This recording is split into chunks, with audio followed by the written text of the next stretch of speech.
Recording starting now, and so this is exam 70-347, which is enabling Office 365 services, Azure and AWS cloud. Well, Azure is already part of Office 365. It's still a cloud. It offers infrastructure as a service. He's back. Yeah. Oh, okay. So, so the next, the other one is AWS cloud. Well, there are two exams actually for 70-347, and there is 70-346 as well. But we're going for the system administration side of that, which is 347. And although what we're going to do will cover 346 as well, we'll cover some of the labs of 346, but that's management. It's more about security and design. This is more about how to handle daily services from system administrator point of view. So there is a desktop support guys side of Office 365, and then there is system administration side of Office 365. There are two sides to that. So Office 365, the first impression, hey, it's MS Office, it's Word, Excel, PowerPoint, right? Yeah. You hurt my feelings now. Okay, so oh, okay. This thing is still okay. Anyway, so well, there is a desktop support side, and there's a system administrator side of it. So we're going to go for, of course, system administration side. There was another student who applied for system administration job. She was called for interview, and it was level 1 job, and they were asking, do you know AWS? And then they were asking also, do you know Office 365? So she was not prepared for both, but she is very good in, she's technically very good in George Brown. So she was asking, sir, I had no idea what is AWS. I had no idea what is Office 365, and they had not written in the job description, but they have those services there. So the cloud has both sides, level 1, level 3, level 4, level 5. It's a data center, right? So some of the data center side has to be done by desktop support guys as well, right? So that's where when we cover this course, we're covering both sides, which is desktop support. It will be automatically covered anyway, but you would know what's happening in the background. Suppose you get a job, desktop support, and they do give you AWS and Azure as well. Azure as well, and Office 365, all three. So in that case, you will know that, okay, what's happening in the background, but you will just be given some portion of that. You will be only allowed to go to that portion. Sorry, how many levels do they exist? 1, 2, 3? Well, we can just come up with levels. Otherwise, it's the desktop support guys only create users, maybe create virtual machines if they are a little more advanced. That's all. Create virtual machines, stop virtual machine. Other than that, nothing else, right? Create users, mostly change their passwords. When it comes to Office 365 administration side, now there could be level 3, 4, 5. Depends on if you're handling the whole infrastructure. You will be considered.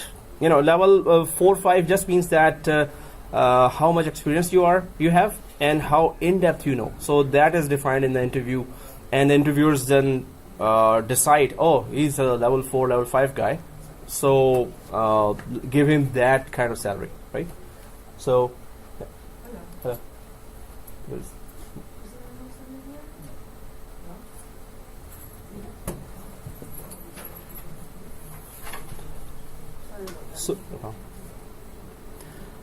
So it's Office 365 is the account. Oh, okay. Office 365 is the account, and the password is Learn Office 1, 2, 3. Okay, guys. So we were talking about this course here, an intro. Exam 70-347, enabling Office 365 services, Azure and AWS. Azure is already part of Office 365. I just mentioned it separately because this do have a lot of information. It is offering you the whole data center to configure, right? Azure is offering you the whole data center to configure, while AWS, of course, is also Amazon's version of data center. So Azure infrastructure as a service it is offering, so you can create virtual machines, switches and routers, and storage. Three things, right? So then the same three things being offered by AWS as well, right? So here we, yeah. 365 has its own cloud, right? Or they have to take the help of Azure or AWS? Oh, so that's what I'm going to be defining, in detail in the diagram. But Office 365 has Azure cloud. It doesn't have its own cloud. That's its own cloud. Azure. It's okay. This is Office 365's cloud, and Office 365 is owned by which vendor? Microsoft. So Azure is owned by Microsoft, right? So okay, what is cloud? What types of clouds are there? Because that's a question that needs to be answered. Yeah. Is it important to say 365 services is part of Azure or Azure is part of 365? Oh, I'm going to be explaining that now. So there are different services in Office 365. What are those services? Let's go for a diagram. And it is being recorded. Yes. Okay. So first of all, well, I always draw a cloud like this. Looks like a cloud, right? Okay. Anyway, so here, Office is there. What types of clouds are there? So there is IaaS. There is PaaS, and then there is yeah, source, yeah, then there is SaaS. Okay guys, so I'll have to, there was something going on in the background again. So now this really is the answer to your question and to your question. So we need to understand different types of services that are being offered on the cloud, right? So if we elaborate it a little, so infrastructure as a, exactly. Then there is platform as a service. Then there is software as a service. Now the examples, we're going to go for Office 365. I'll just put it, actually I'm supposed to put it here, and then we're going to explain in detail as well what are we talking about here. So Azure, AWS.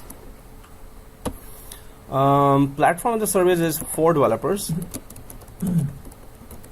So we're going to be talking about that. So first of all, software as a service means, which is the last one, but we're talking about software as a service. Software is already installed, of course. The hardware is not your concern, right? So you don't have to create virtual machines. You don't have to worry about the CPU. You don't have to worry about the memory. You don't have to worry about the storage, networking, anything. You just have that software in front of you, start using it, well, start paying it and using it. So what do we do? Office 365, what do? You fill a form, you put your credit card there, and maybe you get a subscription for 35 per, that's the most expensive one, 35 per employee per month, or you can go for $8 per month, right? In fact, I wanted to start a business of my own at one time, so I just took $8 per month Office 365. It had all what I needed. It gave me a domain of my own. It gave me an email service. It gave me Skype for Business, so I could do meetings, right? So, but the main thing is software is ready to be used. Ready to be used. You're not worried about. So what I can just type here is you're not worried about the hardware or any other resources for it. That's the worry of the vendor itself. Oh, suppose your company got E5 package, Enterprise 5 package, and that you have suppose you have 20,000 users, and that company is rich, big, it's a bank, suppose, so you get Enterprise 5 package there, right? So now MS Office or Microsoft as a vendor knows that, oh, it's 20,000 users. Okay, I need in the background at least 10,000 servers, or at least 5,000 servers there, or 500 servers maybe. And in the background, what it needs, it will care about that itself. We don't have to worry about, oh, there's a software, there's a MS Word here. Okay, let's start using 20,000 users at once start using MS Word, PowerPoint, Excel. And it's a lot of resources being used in the background. We don't worry about that. So that's software as a service. Software is in front of you. It's ready. Start using it. That's software as a service, right? Do we understand that? Now, this is very important to understand before we even start Office 365. Developers, now platform as a service, we are given the OS and the software to install. So we do worry about, let me just put it in a separate window. So this is for developers, first of all.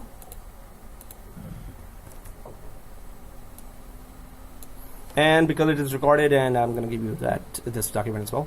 So what you have to worry about is we're given the OS and the software to install. The virtual machine, the networking, the storage is not your problem, right? So your problem is what operating system you want to install. You want to install Linux, you want to install Windows 2003, 2008, 2012, 2016, or Linux Red Hat, Linux Ubuntu, or any other flavors, right? That's what you worry about, and what software you want to install on top of that.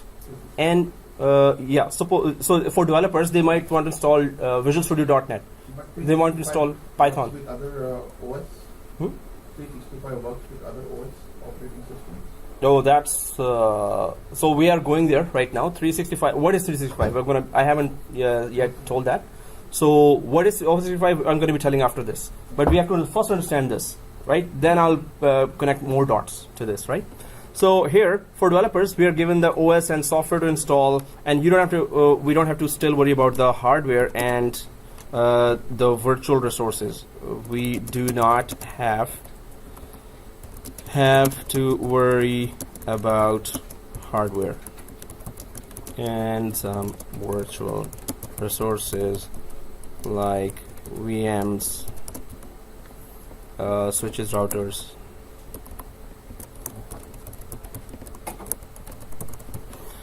So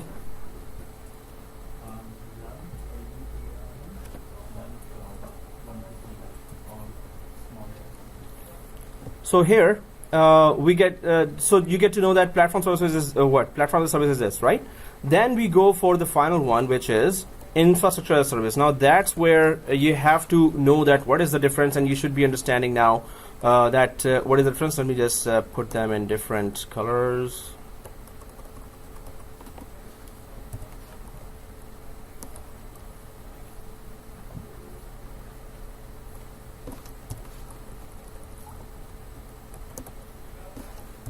Okay, here we have to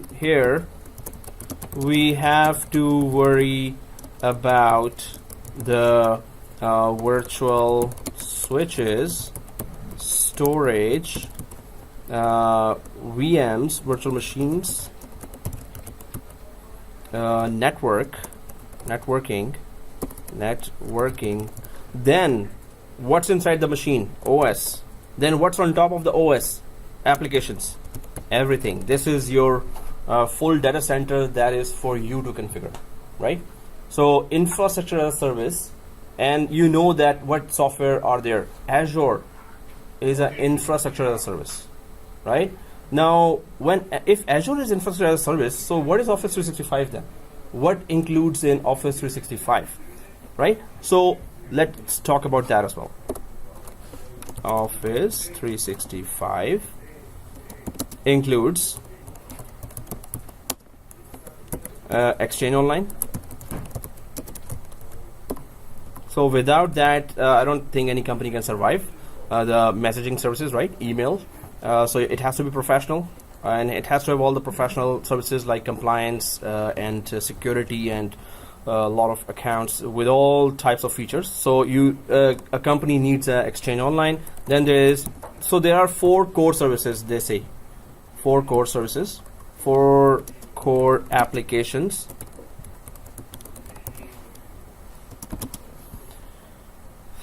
Exchange Online, SharePoint Online.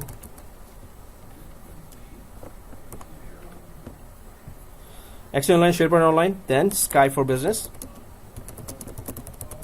Very important. So, in fact, I'll ask you if you already know these services. And of course, fourth core is Azure itself, right? So, suppose you're starting a new business or you're a big company and you want to go online and you want to get rid of your data center once and for all, right? So, you need Exchange Server for what? Emails. So with all the advanced features that a big corporate needs or a small corporate needs, SharePoint Online for document collaboration. It's much more than that, but we're gonna discover that. Document/project collaboration. So when it comes to project, it's a big software. It has a lot of features. And then Sky for Business. Anyone? Communication. Exactly. Communication in what sense?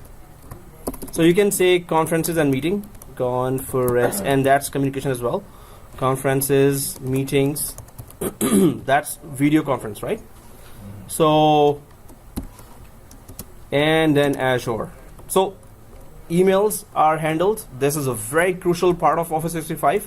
That's why millions and millions of users are there. Banks are going towards phase-wise. When I was at Scotiabank there, they were planning to get rid of Exchange servers. We had, in our data center, at least globally, we had 25 Exchange servers there, and we had 80,000 users there, right? So we were trying to phase out. At that time, the project was that let's move 10,000 users, then 20,000 users to Office 365, but they were moving in thousands to the Office 365 because everything is set up there. They don't have to worry about the hardware, the data center, the branches, the failing over, the disaster recovery. Everything is being handled by Microsoft, right?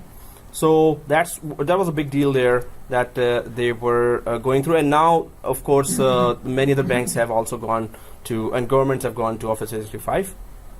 So Yep. the banks can rely on that? Yeah, so first thing is, whenever we talk about online, is it secure? That's always the first question. But because bank is the most important information has from people and the money that is there. Right? And if they are going, so we know that they must have done their own research already. That is it really secure? Is our all data secure? But normally, you won't see any big company totally 100% gone to cloud.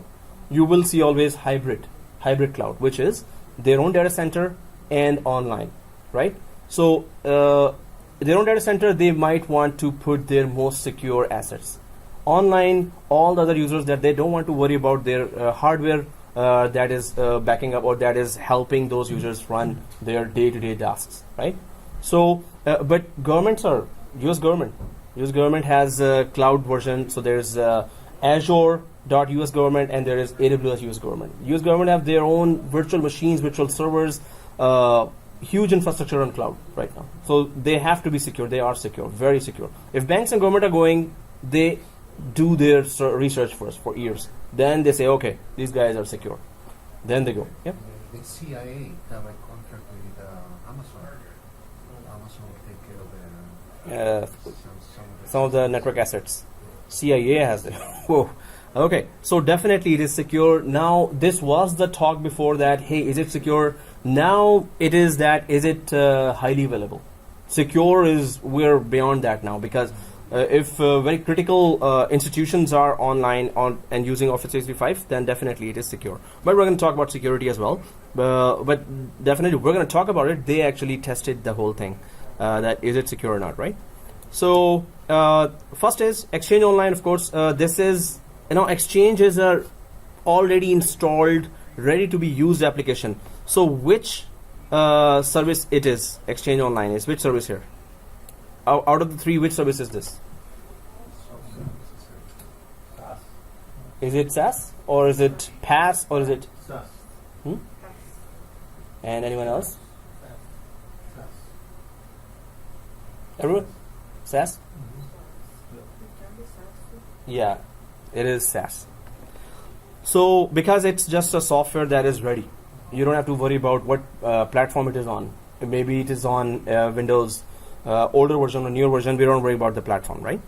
It Sorry? needs Active Directory. Active Directory is required, and in fact, we're going to be setting up that ourselves. Or can you run it without Active Directory? Yes, we can run it without that too. Authentication will be in the background.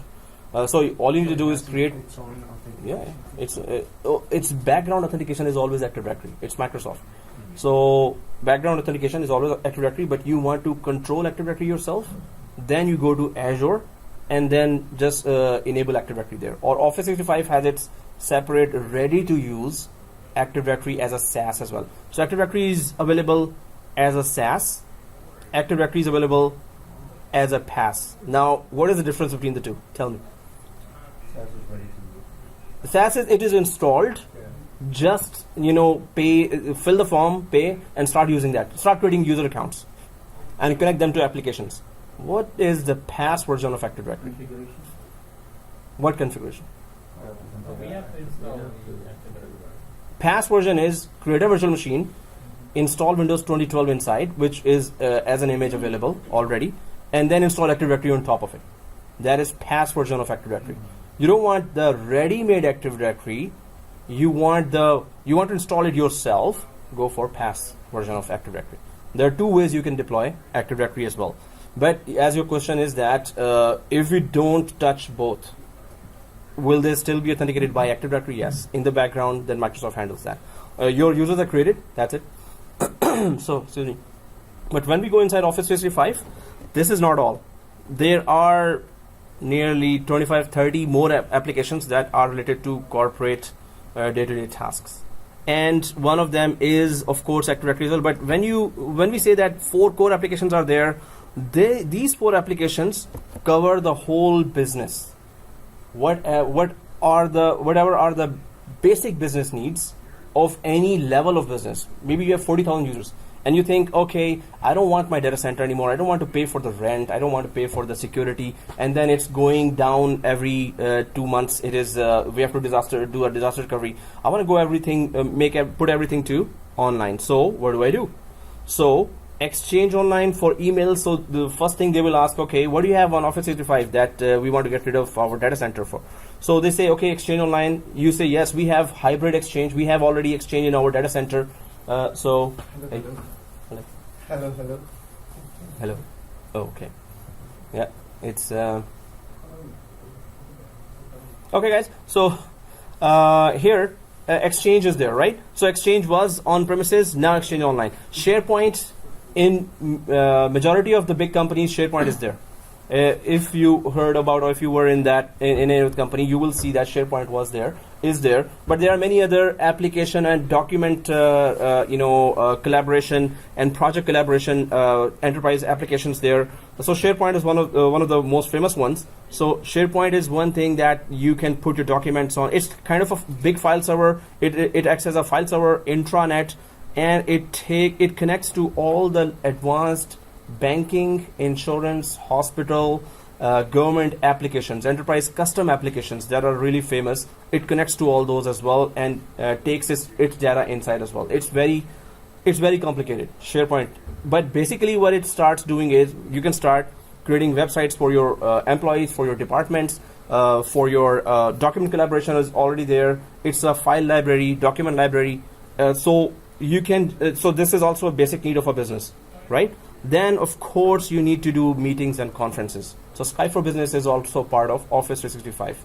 So all businesses and conferences, video conferences, audio conferences are all covered here. And then, we still need to create 200 servers there. So go to Azure, start creating virtual machines. Oh, no. We want to create actually our own subnets, our own base custom networks. And inside, we need to have test environment. We need to have another network for just SQL Server. We need to have another network for backend servers. So Azure is there. We want to create a big storage. We want fast storage, SSDs. So the whole thing is covered in Azure. Azure is your data center. What you can do in a data center, you can do in Azure. But it is somebody else's data center you pay for. you're renting the data center, right? So the good thing is when it is your own data center and you want actually 100 servers. So you contact HP, and HP says, okay, from 4 to 6 weeks they're gonna deliver your servers, right? So then the servers arrive, then you assemble them, then you put it in racks, then you install operating system. First you do a security hardening, then you do install it on the operating system as well. Then you install applications there. So that 4 to 6 weeks, or maybe further 8 weeks, 4 to 8 weeks, your end-to-end, that's the time you're taking. So here, I need 200 servers. In half an hour, in 5 minutes, you have those 200 servers ready in Azure. Where it took 4 to 8 weeks, it's ready in half an hour maximum. Otherwise, 5 minutes, it's ready. Yeah. College gave us the access to 365. We did not install Azure. We pushed our password, and it was going right in Office 365. Cloud. Yeah. So where we did not install Azure at all. So Yeah. it's installed by itself. Because you're not the administrator in that. Where all offices, all universities and colleges are given free Office 365 access. But what is that? That is the actual Office 365, Word, Excel, PowerPoint access. That's it. So this, what we're talking about, is administration, system administration, level 3, level 4 access to Office So it was 365. installed already. It's there, Okay. but we are not supposed to give to students access to Azure and Now, you Exchange give us Online. just for learning purpose or what? We're gonna create our own free access. This is E5 is the top package of Microsoft for Office 365 Enterprise 5. It has all the facilities, and it's very easy to create. So we're gonna create a free account in Office 365. We're going to be going for, so it is, the benefit of this course. Exchange Server is a separate course as well, right? This is a separate course. But because it's part of Office 365, so we're gonna go for Exchange Server and see all its feature. SharePoint is a separate course. I'm teaching that in George Brown. SharePoint and Exchange and SQL Server and Cloud. So it is also there, but we're gonna learn that in one course, right?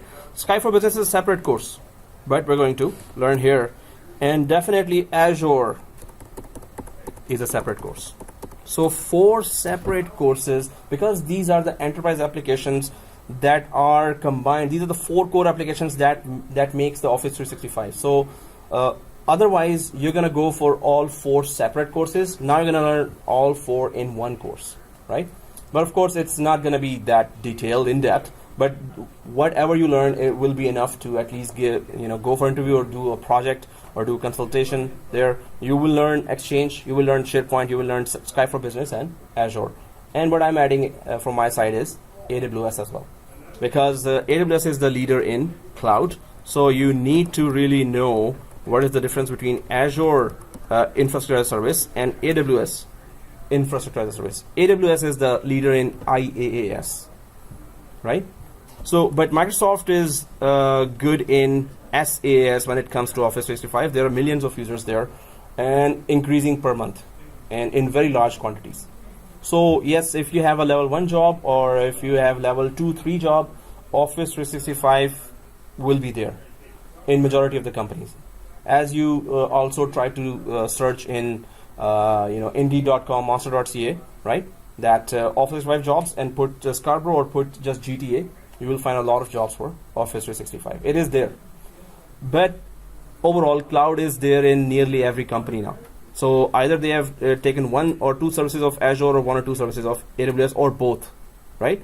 There is Google Cloud there, but then it goes to, there's a Saturday class going on cloud where we are going for just the cloud. Here we have to go for the whole Office 365, sorry. So now with this whole information here, so you get to know that there is a SaaS. There's just ready-made software that is until here, right? Exchange Online, SharePoint Online, Sky for Business. There are 25 more smaller software that I did not mention till now, but there are 25 or more smaller software for the corporate, that are available as a SaaS, which means ready-made software. You don't have to worry about anything. Fill the form and start using it, right? And then there is IaaS. that you need a data center as well. So you have these ready-made applications, but you need a data center with it. So Microsoft's data center is available. Create any number of virtual machines, create any number of networks, create any number of storage, any type of storage there. So the whole data center walks with you. Wherever you log in, Azure is available. You want 4 virtual machines now, create 4 virtual machines, do your job, do your tasks, and then shut down those virtual machines, delete those virtual machines, right? The good thing is that what I was giving an example of, we had, suppose the 200 servers that we needed in cloud, we create 200 servers there, virtual machines. We needed that for 6 months. After 6 months, we don't need them. So we can delete them right away, right? So we can delete those 200 servers right away. So this is the good part, that it's pay as you go. In data center, your own data center, you're stuck with those servers now. Or you sell it, or you give it, distribute it to your employees, right? In the end, if you don't need them. I got 2 or 3. Okay, anyway. So, anyway, so this is how it works. But you need to clearly understand so that Office 365 constitutes 4 core applications. 4 core, but 3 are SaaS. One is IaaS, right? So, yeah. So in this case, for Office 365, can we replace Azure by AWS? Yes. Replace would not be a very suitable thing to do. Azure is available within that contract by Microsoft. So it will be much cheaper for you to use that, for a company to use that. But some companies, they find now AWS has 1,300 plus services, 1,300 plus applications and services. Some are PaaS, some are SaaS, some are IaaS, right? So they all constitute all types of cloud services there, clouds. AWS, they have their Own version of everything. 365. No Office 365, but like Yeah. Office 365. Like they will have Exchange Actually, or, no. So they have other types of services that Microsoft doesn't specialize on. But so all types of application storages, related to accounts, related to insurance companies. So all kinds of applications and companies can connect to that. But normally it is offering IaaS. AWS fully offers IaaS. So it is specializing in IaaS. So you cannot say that SaaS is being offered there. In AWS specializes in infrastructure as a service. So infrastructure, create virtual machines, create storage, create networking, right? So that's AWS. You can use, instead of Azure, AWS as well. And Azure is there still. You just don't use that, right? When you take an Office 365 subscription, Azure is there. So don't use that if you don't want to. Go for AWS. But since Azure is much, much cheaper, so companies are using Azure. Azure, in Saturday course, we are doing AWS and Azure. So first we do all labs of AWS, then we do all labs of Azure in depth. So then we compare that, which one is good. And both offer same services.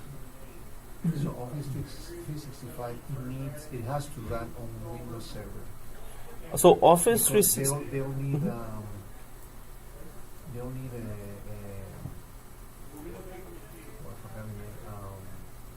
Office Services is a cloud. So it's running on Microsoft's data centers. It's a cloud application. Office Services is a collection of 4 core applications, and it is running in the cloud. All we need to do is go to browser this is and log in. What we studied, Windows Server, your Active Directory, Yeah.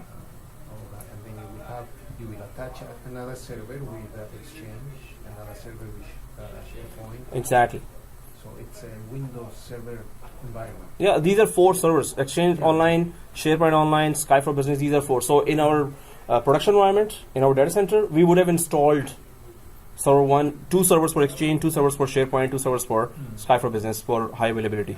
This is what is already done in Office 365 for us. So they don't need a domain name. They don't need it, yes, but we should have it. But domain name as just to identify which companies Exchange Online, SharePoint Online, and Skype for Business is there. We need a domain, but not Active Directory domain, but I'm just talking about different other domain, website domain. But yes, in the background, they need authentication. They need authentication for that. So authentication is always coming from Active Directory for these three applications, and for Azure as well. And for security also you need maybe your Radius server to give access to each. No. So the whole hardware side and the traffic coming side is handled by Microsoft. We just have an application in front of us and we log in from internet and start using it right away. Probably they will do it. They will be doing that, definitely, because to them millions of users are connecting. Or we may have to do it as Level 3 administrator, yeah, as administrator, Radius related, no, but there are many other tasks that we're going to know now as a level 3 tasks, yeah. Tunnels, yes. So if you want your hybrid environment, you have a production environment, right? You want to connect your data center, your own data center, to Azure cloud or to AWS cloud. In that case, you need a VPN server and tunnels, yes. In that case only. So Office 365 SaaS side of the Office 365, which is just software, you don't need to connect through VPN. But the IaaS side of that, yes, if you want hybrid installation there, if you have your own production environment, then IaaS side is AWS or Azure. So you need to connect your local data center to just Azure or AWS. Right now we're talking about Office 365, so we should be talking about only Azure for now. So, but Yes. as a level 5 administrator, Yeah. you will touch all the three areas. Oh, yes. IaaS, Exchange server is not easy. SharePoint is not easy. And Skype for Business also. When there are meetings, level 1 cannot do that. You as a level 3, level 2, level 4 will have to configure the whole thing. So this is a data center put in front of you, and you as a system administrator have to configure the whole data center and maintain the whole data center. So this is pretty difficult job. Skype for Business will be heavy on networking, IP. Yes. addresses, It's more subnets. configuration now, not much hardware. So you have 20,000 users or you have 10,000 users using Skype for Business. So you have to really worry about all kinds of stuff like quality of voice, how many users are connecting, from where they're connecting, do they have the services available as internet services there. So it's different. Nature of troubleshooting is different now. Yeah. So many of the hardware related issues are gone now. But still, it's a level 3 job. So it's not easy. Level 1 cannot handle whole Office 365. If level 1 is given access, no way that person can handle that. It's big. It's 3 different applications having their own courses and own exams. They are mixed into one. And it's not because they have to mix it, because a business need at least these 4 core applications to run. So a business, suppose I start a new business and I hire 200 employees. So this one Office 365 subscriptions does everything for me. It gives me a data center, it gives me ready-made email services, gives me ready-made meeting and conference services, gives me ready-made document collaboration service. So that's what I need for my business. Yeah, for businesses, they remove all that Hassle of hardware, exactly. Don't have to buy anything, don't have to rent a place to, and then don't have to go for fuel, and for electricity and for security, nothing. All hardware side is gone. So when companies compare this with their own data center with this whole Office 365 for clouds, so cloud and Office 365 is much cheaper. They are saving thousands or millions of dollars by just going to the cloud and having the same services there. Somebody more professional, much bigger enterprise is handling their hardware side. So it's that's why it's a big deal. That's why there are so many jobs now in the market for Office 365. As I was saying before, level 1, she went for an interview and she was asked, "Do you know AWS?" I was like, "Whoa!" It's already in. I know that it is in the market for level 3 guys, level 2 guys, but level 1 desktop support. That company was asking, "Do you know AWS and Azure or of Office 365?" Because some of the level 1 tasks are there now. And she said She had no idea about that. Then she told me that third they asked that. Then I gave her some material. Next time, be ready. But were she able to meet the requirements that they were asking, the job requirement? Was she hired? No. So, but many of these questions, some of the, can you handle Outlook? Can you handle, all the MS Office and also this desktop computers if they have an issue? That was a level 1 job, right? So she said, yeah, everything, and answered correctly those troubleshooting questions. But when it came to AWS, clueless. What is that? Fair. If they're asking about that, they should have mentioned the job requirement. They should. Wasted their time and her time because she applied for the job, whatever they require. What Right? company was it? I don't know. I will ask her. That's Right. making sense. Yeah, but be ready. If they ask you, you have no choice. You cannot fire them. If they ask you, yeah. So be ready. Link is actually in Skype or it's separate? Link is the older version of Skype. Link was there. Now it is Skype. But still both are running together. Yeah. Still runs. Older versions are there. No, with Skype. Yeah, so they don't want to get rid of Link because it's working fine. Okay. And newer Link is not there now. Now the newer version is Skype. They want to, use some latest features as well, but that's now Skype is offering those latest features for conferencing, meetings, and audio video collaboration, right? So Link is there, yes. Windows 2003 is also there. It's long gone, right? Support, but it's there. So companies can use older version, but latest is now Skype. Alright guys, so we do understand some of the structure of AWS and seriously, not AWS, Azure and Office 365. But so let's just go ahead. We're going to be working a lot on Exchange Online, SharePoint Online, Skype for Business. But what has the whole course? What is the whole course covering? So let's go over the slide here and try to check it out. Now, what exams you should be giving in order to say that yes, I know Office 365.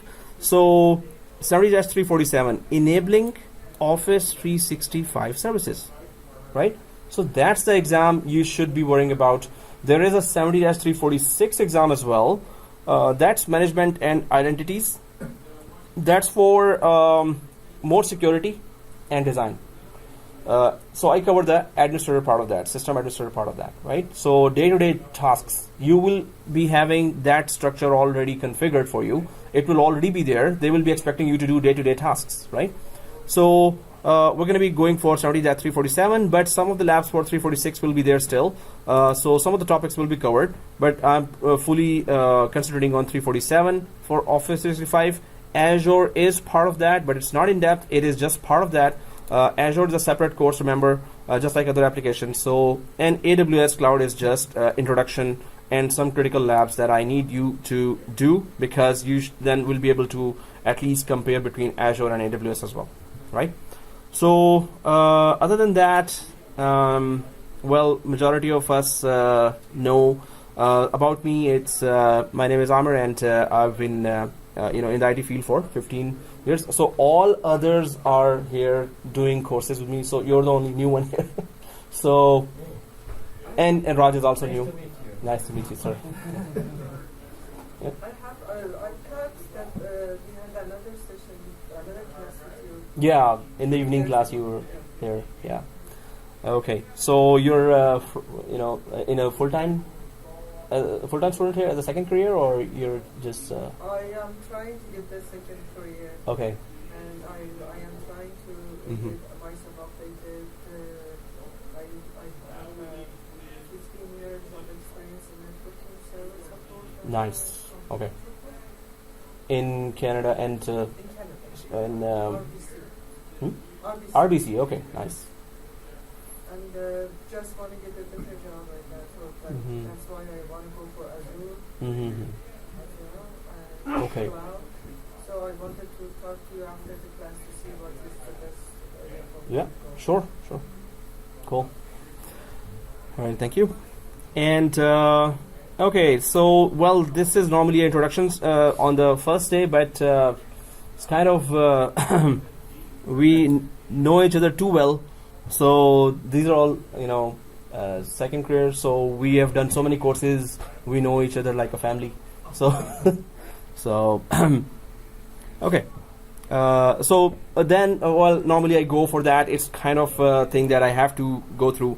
It's your choice either to be lazy and simply attend the class, not to the instructor, pretending you understand everything he said, go home and stay being too busy to have time to study. So, or then, are you the active and hardworking type? Try to understand what instructor is saying. Let me know if I'm going fast.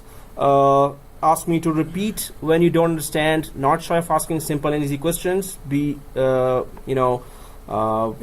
to ask more questions. Work on your home lab and SMS me, email me with screenshots or call me if you're stuck. If I'm available, I should just put it here as well. Works on hands-on lab, minimum 2 hours daily. Well, there will be intense labs here as well. Exchange is not a very easy topic.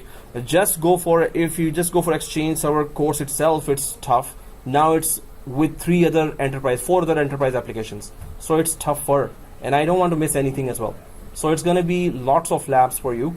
The more labs you do, the more confidence you will get on the technology. So definitely a lot coming your way now. So the more hard work is required. And for each lab, of course, you need to take those screenshots. Don't forget that, right? I'm expecting those screenshots in MS Word document, and you will be emailing me. The Saturday cloud class is also doing that. They're really working hard. So key to success is, of course, dedication. So any new course is not like, oh, we have done 3 or 4 courses, so oh, we're good. No, this course is different. Every course is different. You need to start as if you were starting in the start of the whole program here.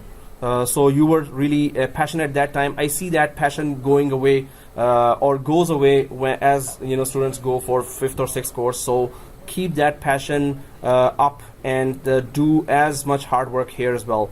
So what does this course cover? Let's talk about that.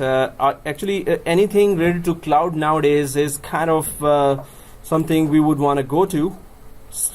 Okay, the link is still, man.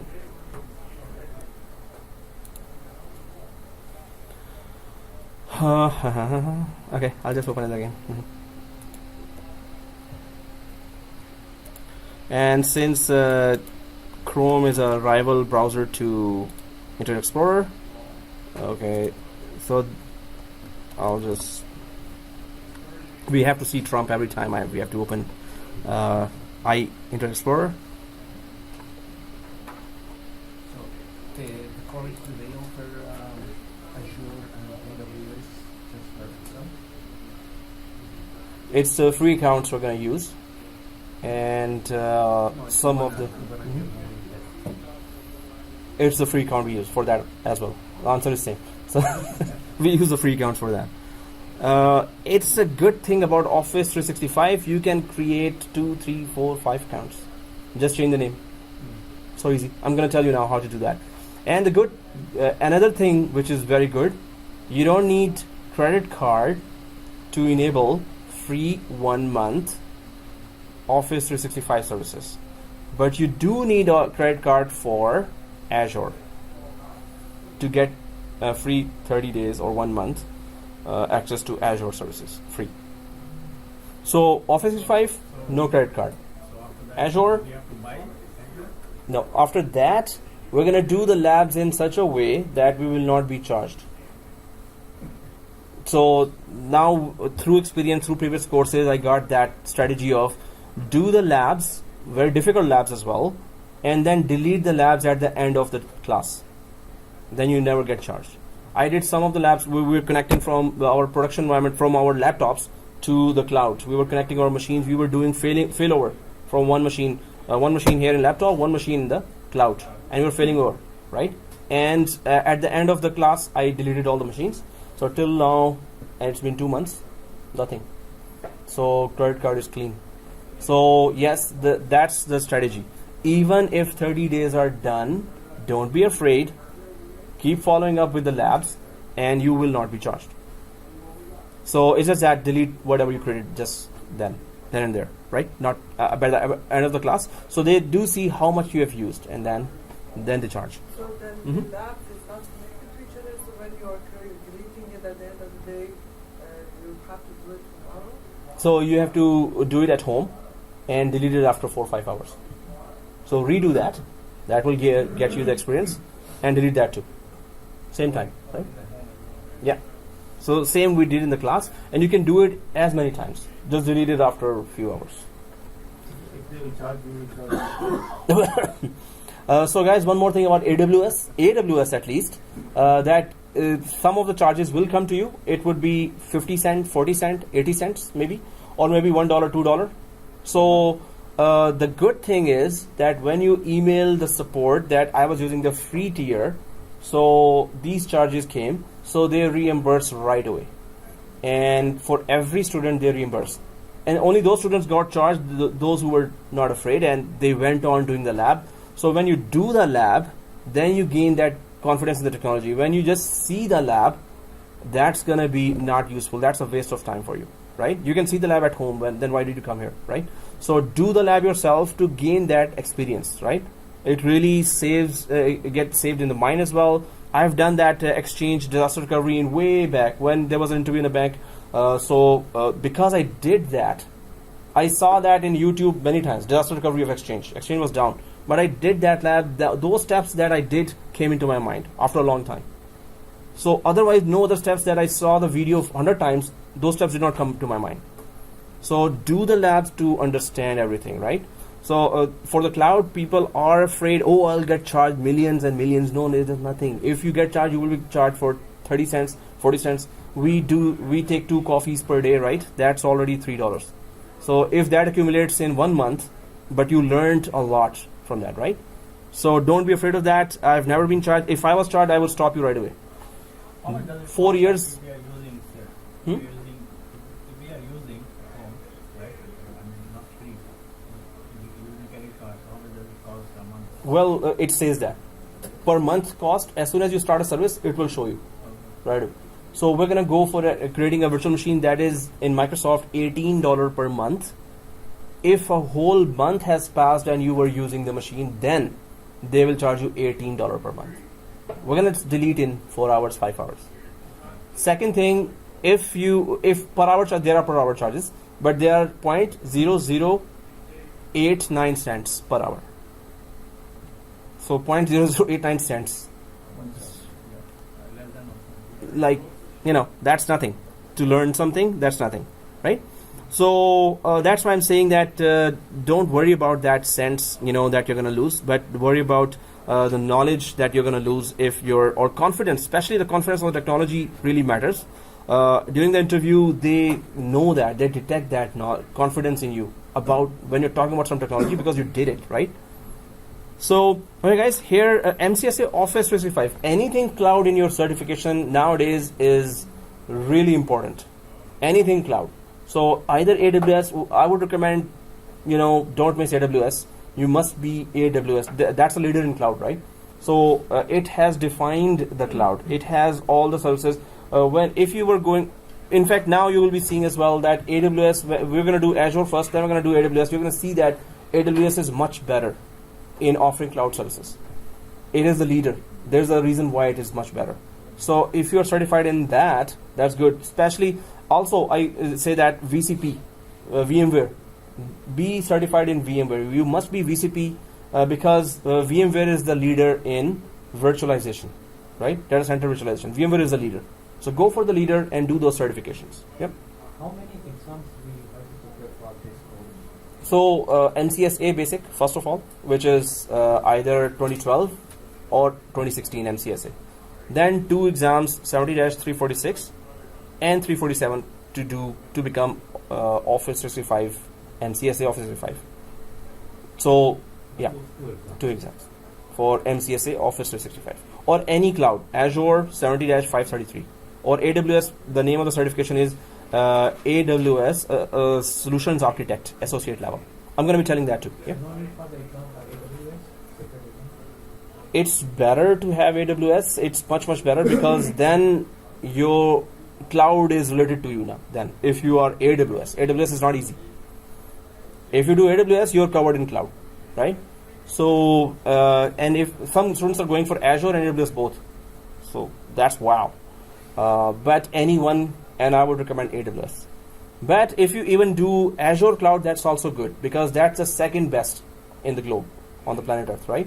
First is AWS in the cloud, second is Azure. So go for the second best if you don't want to go for the first one. right? Yeah. So the Azure is included in these two exams we already spoken about? Azure is included, yes, but not in depth. It is included. No, I'm talking about the exams point of view. 70-347, yes, Azure is included. A very small amount. Definitely, this is Office 365 is a strange course because it's a combination of 4 courses. So that's good and bad as well. Good is that you get to know all 4 types of enterprise applications. Bad thing is you don't know in depth about them. But if you are able to, now the main thing companies are looking for are multiple skills, right? So if you know, if you are able to say something about all those technologies that they have already, they'll be happy. If you say, oh, I don't know anything about Azure, that's bad. So they have it and you don't know anything about it, right? So knowing something is also good nowadays. But then it's your effort, that how much more labs you do and go in depth. Yeah? Can you summarize the main biggest difference between Azure and AWS? They're the same. That's the biggest difference. Okay. AWS is offering all those services of infrastructure as a service, databases, and private networks, storage on very large scale, right? Very large scale. Then these are the exact same services Azure is also offering on a smaller scale. But Azure is cheaper than AWS. Otherwise, exact same services are there. And there is a document I'm going to be showing everyone that Microsoft created, actually, and it shows very long list of services that AWS has, and exactly that service, what name Azure has for that service. So first of all, they both have nearly exactly the same service, but AWS is much further in that. Much further in that. It's much bigger, and so many more services are there. Azure is catching up. But otherwise, they are both exactly same. They are data centers in the cloud. They are over the internet. You can access their data centers. So AWS is much bigger than that. But this is just a start. I'm going to be doing AWS labs in the once we're done with Office 365. So you're going to see that what is AWS, and it's amazing. So when you go through that, you will have very good idea about it. Yeah. Or AWS will be better for large corporations. Yes. That have offices. Large, small, medium, Yeah. all corporations. It is good because they also try to be cheap. But Azure has a central licensing. So Microsoft has central licensing. You bought Windows 2012 from Microsoft. You bought SQL Server from Microsoft. They also give you Azure with it. Hey, you can use Azure. When you start using Azure, okay, it costs this, it costs this, it costs this. But they attract you with the central license. It's not a separate, oh, I want Azure as well. Azure is there, so companies are using that. So many of the cloud class students are saying that we have Azure. Some are saying we have AWS as well. AWS, you have to specially go there. So Azure will be able to support, let's say, RDC? Yes, easily. AWS, Azure, both. So second best and the best, AWS. They both have huge data centers around the world, around the globe. So yes, banks can go, and banks have Office 365. Yeah, they have Office 365. Millions of users are there from banks and big corporations also. They all need security, right? So they are there. So Office 365 is Microsoft's best selling, one of the best selling products on cloud. So that's why there are so many jobs on all levels. Level 1, 2, 3, 4. Okay. What is Yeah. Dynamics 365? Dynamics is, it's for SAP. If you have heard SAP before, so it's all modules after modules that show you how the companies run and how HR will be organized, how accounts department will be organized, and how other departments will be organized. So it's all one central application that takes input of all types of departments and all types of tasks. So Dynamics is, SAP is another company for that. Dynamics is the alternate for Microsoft for that same purpose. So Dynamics is there as well. In Office 365, you will see a lot of applications now. So Microsoft is really doing business by putting them all online. So here, 70-346, 347. These are the two for Office 365. So this is 346, managing Office 365 identities and requirements. But what we are going for is enabling Office 365 services there, right? So inside this exam, we're going to be then going for all the topics. If I try to go for view details here, so this is it. Let's go down a little, if it lets me. Oh, it's still loading. Oh, okay. So what are the topics here?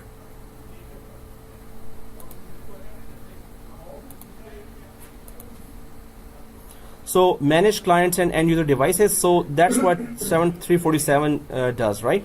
So manage clients and end user devices, then SharePoint Online, site collection, 25% questions will be coming from that. Configure Exchange Online and Skype for Business Online for end users, 25% for that. Plan for Exchange Online and Skype for Business. So configure Exchange Online and Skype for Business, then plan for Exchange Online and Skype for Business online. So these are two sections on these two applications alone. Configure and secure Office 365 services. So these are the major areas that you will we will be going for inside Office. If you go for end users, manage user driven client deployments, manage so there is Office 365 Pro Plus.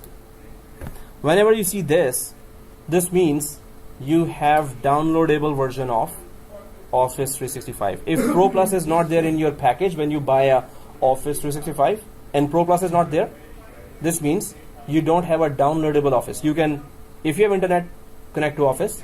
If you don't have internet, you don't have MS Office, right? So Pro Plus is there for those little more expensive packages, and you can install that in 5 devices. Any 5 devices, 5 computers, or one tablet, one cell phone, or So manage IT deployments of Office 365 Pro Plus, and then set up telemetry and reporting. This is the what is the quality of service that you get from Office 365 while they are deployed in your environment. Suppose on 10,000 machines you want those deployed as well, and also they can access from internet as well. So what is the quality of service there? And plan for Office clients. Configure Outlook, Skype for Business client, Office Online, click to run versus MSI. Implement modern authentication for Office 365 clients. So there is Office 365 administrator side. Then administrators are like 2, 3, 4. Clients will be 10,000, 20,000, 40,000, 50,000 clients.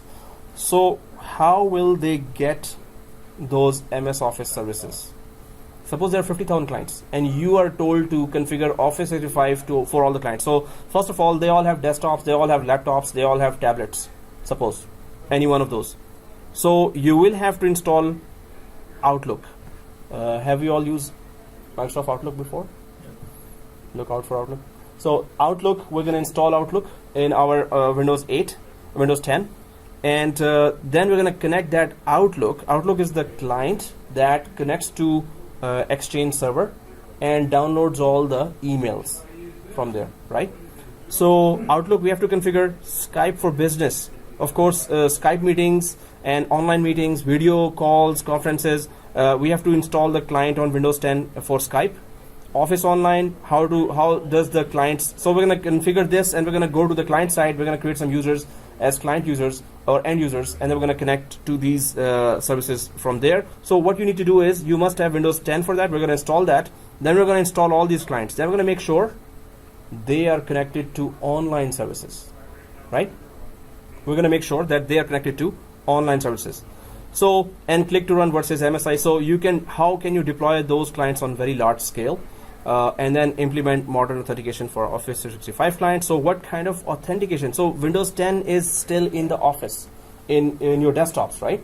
How do they securely connect from Windows 10 to Office 365 environment, which is in the cloud? So is there any security there? From company you're connecting to Office 365, how will you connect? So all this we're going to learn and try to implement that. Then there is provision SharePoint Online site collection. So configure external user sharing, SharePoint site collection, plan a collaboration solution. So site collection, SharePoint, you can create sites for the department, sites for end users, So suppose you just did some certification as an employee, and you have one site, it's accounts department, IT department manager, IT department, system administrator, and certification. So you can create as many sites for whichever department, for whichever company. You can create that. So how to do that? What is site collection anyway? And then external user sharing. You have uploaded a lot of documents. And now there are some contractors who are not part of the company, of course. So you want to share with external users those documents. How do you do that? With SharePoint. And then collaboration, very important with SharePoint. This is where SharePoint really specializes. There's a Yammer. What is a Yammer? Tasty food. Tasty food? Yummy. Yummy. No, it's not Yummy Yammer. So Yammer is like Facebook, but it's for corporate, right? So you can have all the employees and managers in one social media kind of style of connecting to each other and talking about their projects and day-to-day tasks. So very important.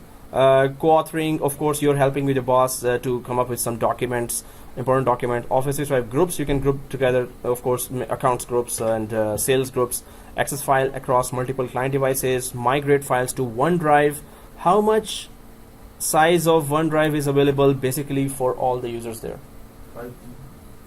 No. 1 terabyte. Yes, 1 terabyte free available for colleges. When they offer Office 365, each student has 1 terabyte available For as a colleges OneDrive. maybe, but for if we open the account, it's 5G. 1 terabyte. So yeah, it's always 1 terabyte. So for all the Office 365 users, when I had my $8 only, so 1 terabyte was there. By default, they give 1 terabyte for that. So it's wow. For when you open Exchange Online account for one employee, just email, right? Mailbox for one employee.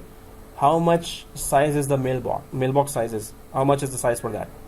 It is 50 GB mailbox is given. That's big. Normally, in I do contracts as well on the weekends. So normally, when I was in Scotiabank as well, so there we had given employees 5 GB mailbox or 10 GB mailbox, and for managers 15 GB mailbox. So here it is 50 GB mailbox by default given to each employee. So you can have old emails as well available. We used to put quota there. We used to tell the users, hey, delete your emails because your mailbox is filling up, right? So 10 GB is nothing, right? It fills up right away. But we had archiving available, so everything was being archived. So we had no worries. But still, 1 terabyte space is a lot. So it's a lot of space per employee, and they know that. So Microsoft really wants to grab the market as well. Implement enterprise e-discovery using the web UI and Windows PowerShell. So e-discovery, it's an Exchange Online feature. I don't know. Yeah, it's also for SharePoint as well. That you want to discover. Suppose there is an investigation going on, and employees used the word, okay, all the profits will come to me. Suppose there is one sentence they want to search among thousands of emails, thousands of documents on SharePoint for last 10 years.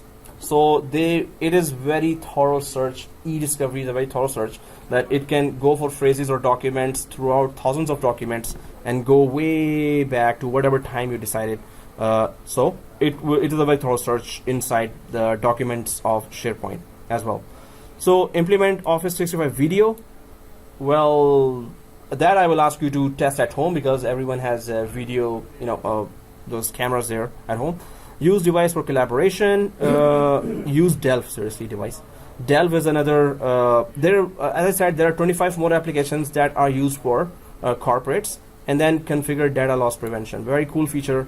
That is, data loss prevention is Exchange feature as well as SharePoint feature. That just means that it will prevent the loss of data. Okay, so how does it work? We're going to talk about that. There's a lab for that. There's a lot of labs there.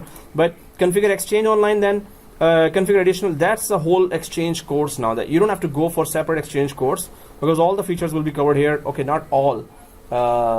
this is online exchange. So when we go to the exchange server, I'm gonna tell you the difference between exchange offline and exchange on the, in your production environment and online. There's just one big difference there, but we're gonna talk about that.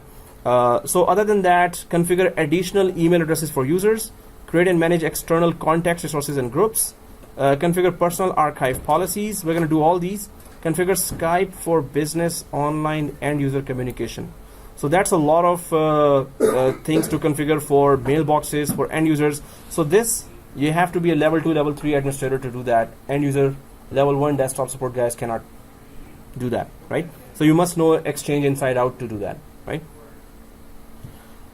Plan for Exchange Online. So there is manage anti-malware and anti-spam policies, of course, for security. Mailbox migration strategy. You want to migrate from your on-premises exchange to the cloud exchange, or migrate from one subscription to another. You can do that. Plan for Exchange Online. Plan client requirements for archive, manage office. Suppose you're a consultant and they ask you, oh, we have 10,000 users and there are 10 Exchange servers there, and this is all in my data center, in our data center.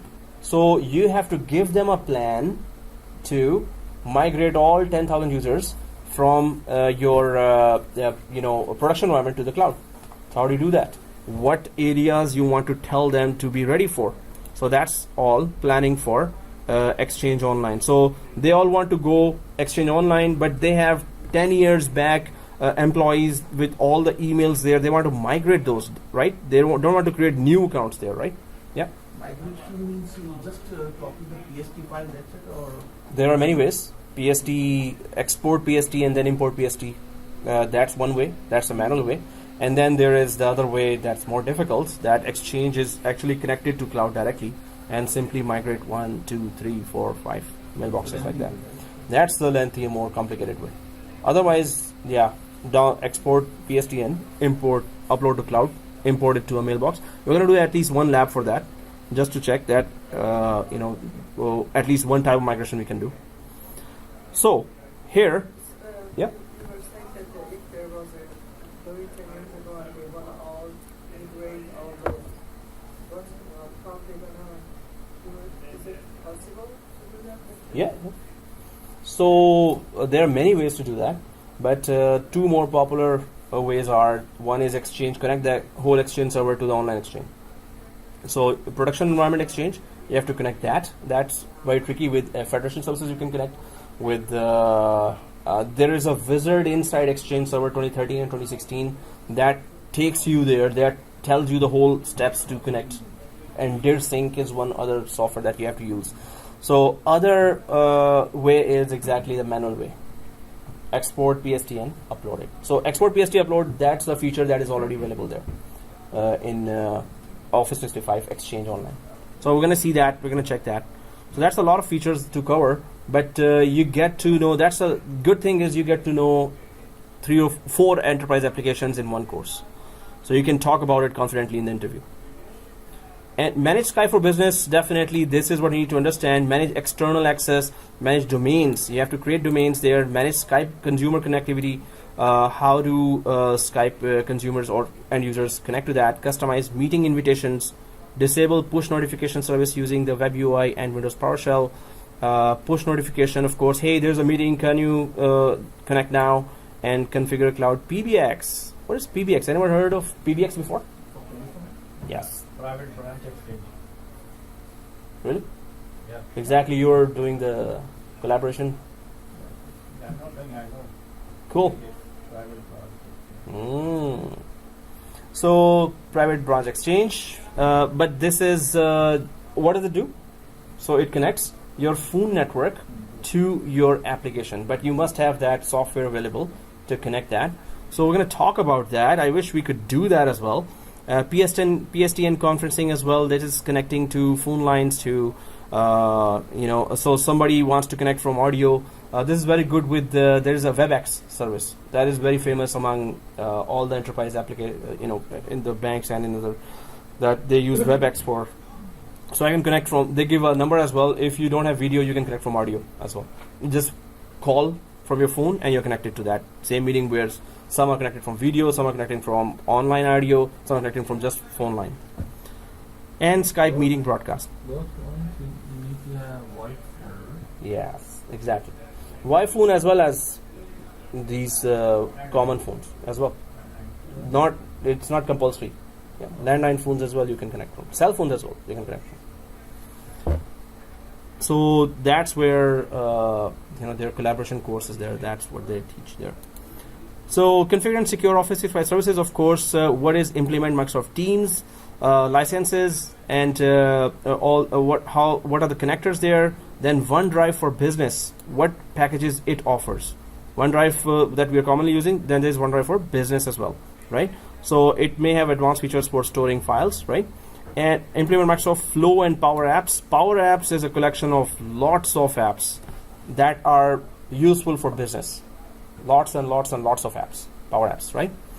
And then there's configure and manage Microsoft Staff Hub, Teams, manage members, and account provisioning. So again, there is Microsoft Teams there. There is Microsoft Staff Hub. It's still grouping of employees and managers, but there are more security measures there and more features available. Different features available. Configure security and governance for Office 365. The last topic here. Configure e-discovery, advanced e-discovery settings. Implement advanced data governance. Enable and configure secure store. Protect data. Enforce data compliance. So Office 365 compliance and security center. So all these features, of course, very, very important. They are in Exchange server, so you're gonna get an idea about that already. And they're in SharePoint as well. And overall, Office 365 also calls for these security measures to be implemented. So as a level 3 administrator, you should know all these, right? How to implement those security measures. In the interview, they will be asking you those, right? So these are 70-347 features that we're going to go for, and it's I'm sure we're not in London, England. Okay, GBP, are you kidding me? So where am I connected to? .com. Okay, English GB. Anyway, so here let's just go back to the slide here and then try to okay, good. Just back to the slide. Okay, guys, so memberships. Well, it's not memberships but of course, those who show up, I will only add them to the Google group. So those who don't show up, I will not be adding them. Or those who have given me a reason. Tarun told me that he's not feeling well today. So please email me. In fact, let me just. So please open your Gmail right now, and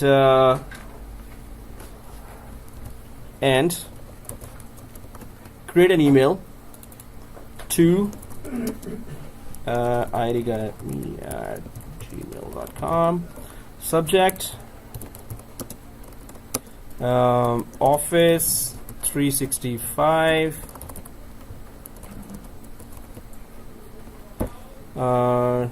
dash AWS.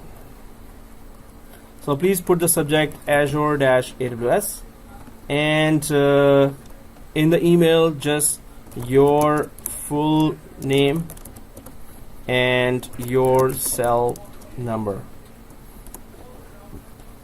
So I need you to add to WhatsApp. I need you to add to Google group, and guys, Gmail is a must, and you know why? Gmail is a must. If you don't have it, please create it, Gmail, because the videos of the class will be private, and only the students who show up in the class will be able to access that. Or if you are unable to show up, just let me know the reason. If reason is not there and you don't show up, then I will not be adding your email to that video. You won't be able to see that video if your email is not added to that video. So today's video also, I'm going to be uploading that. I'm going to be creating that Google group as well, and then I'm going to be sharing all the material there. So we know the drill here. Just please email me with this information so I could know who's in this course. So if your email is not there, I cannot add you to that Google group, and I cannot add you to those videos. So let us do it done. All right. So please have exactly this, because I'm gonna just track the subject and then I'll just simply add you to the video and Google Groups. If that Gmail that you provided me is open, you will be able to access the video. If it is not open, you will not be able to access that video. So, and if there are any troubleshooting, let me know. I'll send you the troubleshooting steps as well.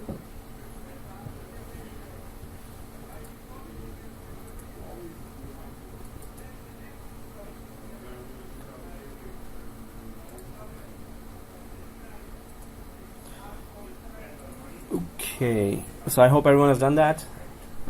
Right? Dude, it done?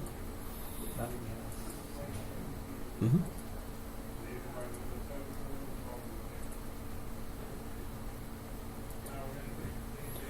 Okay, so moving away.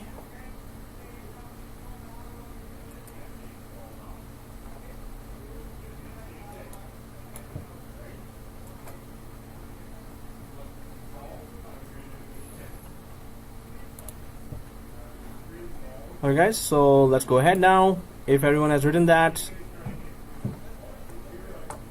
so moving back to the slide now. Okay, so here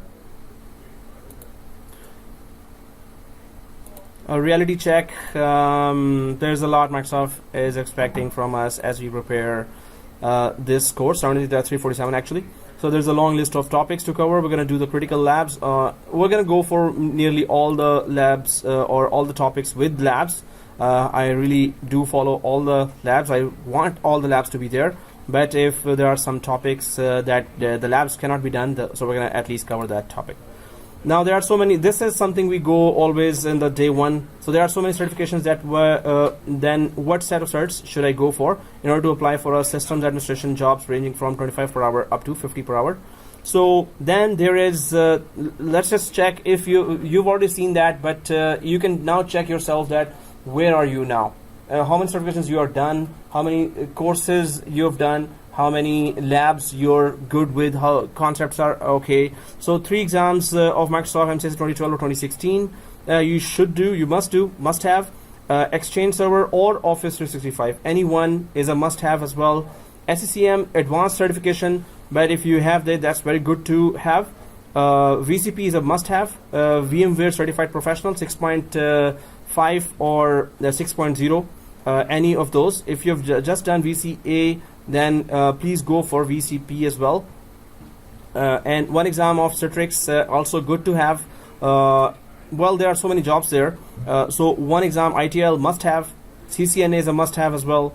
And then any one of the private certifications, private cloud certifications or cloud certifications, either 70-533 Azure or AWS Solutions Architect Associate level. Better AWS. Right, so at least cloud concepts are very clear then, right? So these are some of the must-haves and good-to-have certifications. So you should know what we have covered, what you haven't covered till now, and what you need to cover. ITIL is a must. ITIL. Yeah, it's better to have before the interview. Otherwise, they're gonna make you do that during the job. So if you have it already, that's always good. So nearly all the students who are on the job, they are doing now, or they were before the job, they were asked to do that. ITIL is all about change management. So how a change can be managed or documented and approved. So this is, every company takes this very seriously. It's not that difficult as well. It's it's normally all theory, and it's easy to do. So these are the certifications. Just check what you've done, what you haven't done, and what need to be done, so you can just track your progress according to this map here. Okay, so let's go ahead a little and try to this slide you will be getting from the Google Drive share for the slides, right? So I'm just gonna go ahead. Now, always better to group together and do certifications. Majority of us have done a lot of certifications there, and some more to go, of course. But the main thing is certifications may lead you to the interview table, but there, what you really know technically will get you the job, right? So technically you have to know, you have to do those labs again and again and again to actually remember that during the tense interview. Every interview is always tense, and you may forget a lot of stuff there when you're actually saying that. So what you have done, you will be confidently saying that. What you have done, miraculously, it just comes to your mind because you've done it, right? You've given more effort to that. So just seeing has no guarantee, right? So, well, we have that teacher-student group for examcollection.com, and this is a 1-year membership. It's $20. So those who haven't done that should have that, and you have passed so many exams there. So second thing is, now there is another site called passleader.com, and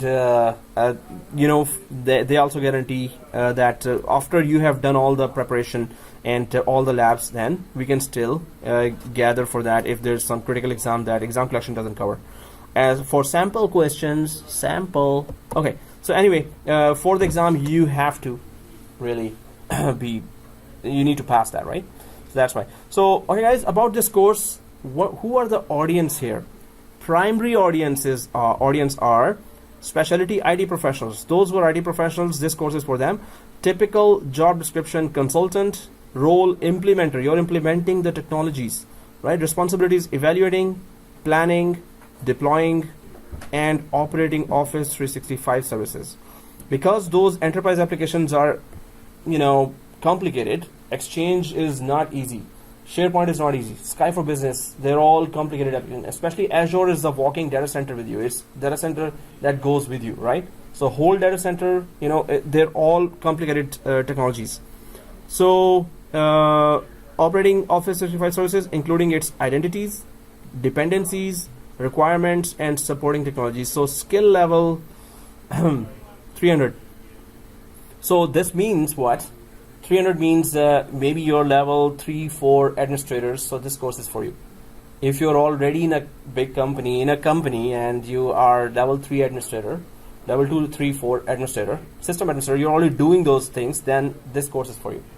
But as the case is in all colleges, wherever I teach, it's always, we don't have experience, but we are willing to have that experience, right?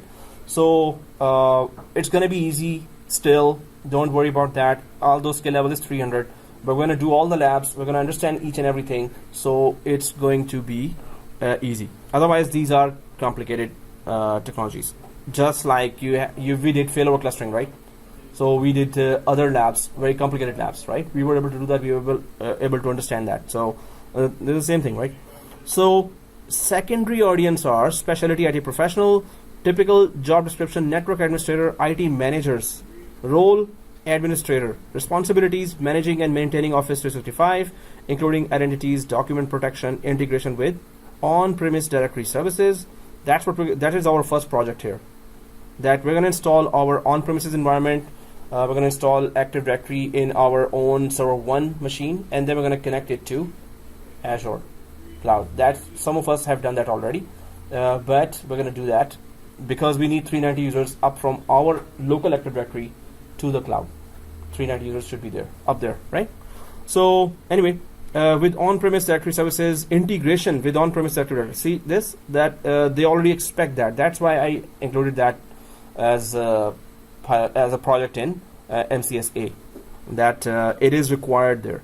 And compliance with service level agreements. So level 200 and 300. 300 is, in-depth technical knowledge, and 200 to 300 is, lesser technical to more in-depth technical. So these are the audience, and then objectives are, which we already studied here. We already looked at on that skills being measured. So I'm just gonna fly by now. Here it is, link showing here, but Sky for Business is the main. SharePoint, and I just talked about that. So course outline, we just talked about that. So other exams: AWS Solutions Architects Associate. So that's the other exam, AWS, the labs of which exam we're going to be doing. But this is a much more tougher exam. Very few students were able to pass across many colleges.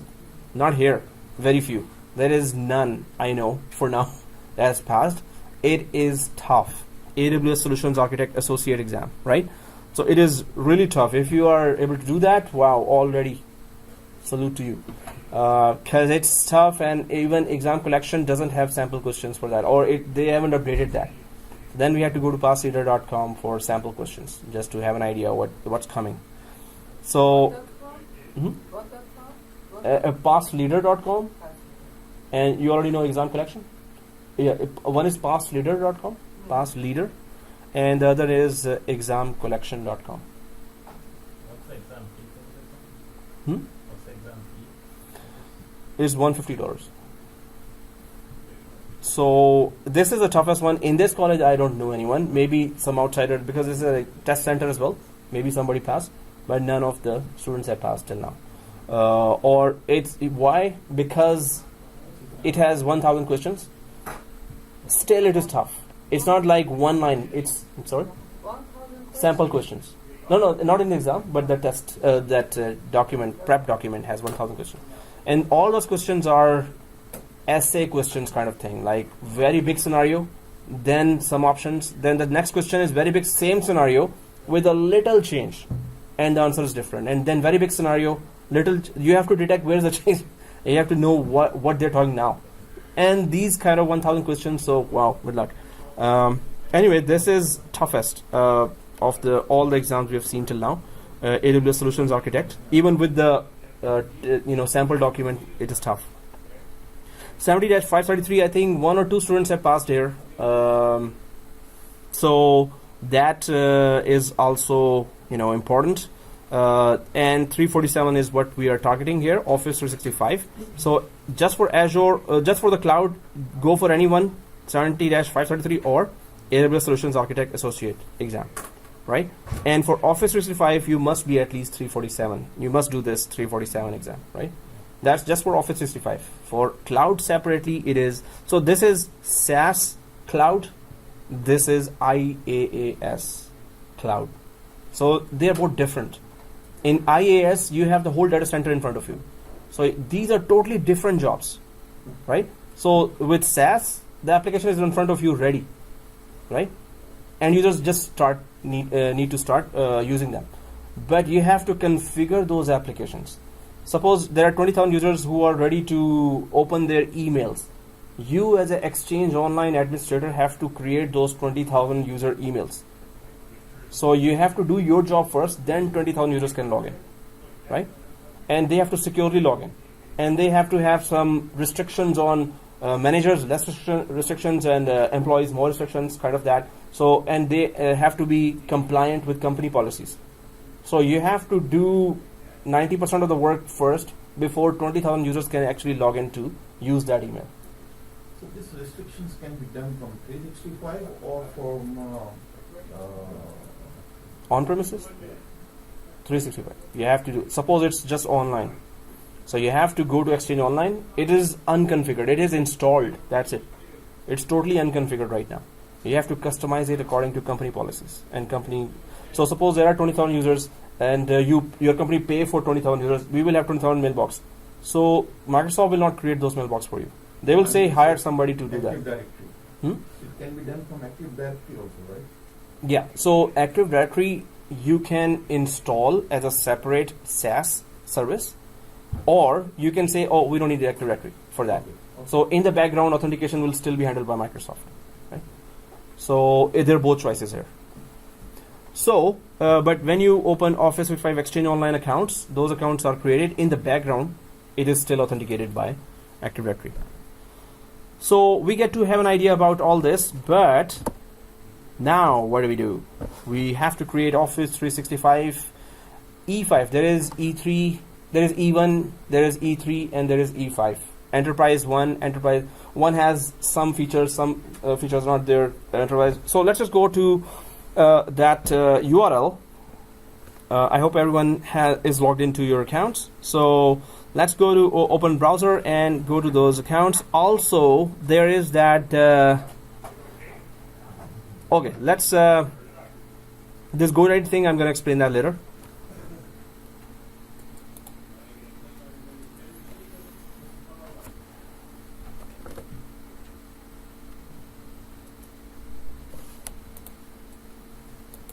So what you need to do is, guys, go to, I'm just gonna put that link on a notepad because there might be other links there. So you have to just go to a notepad,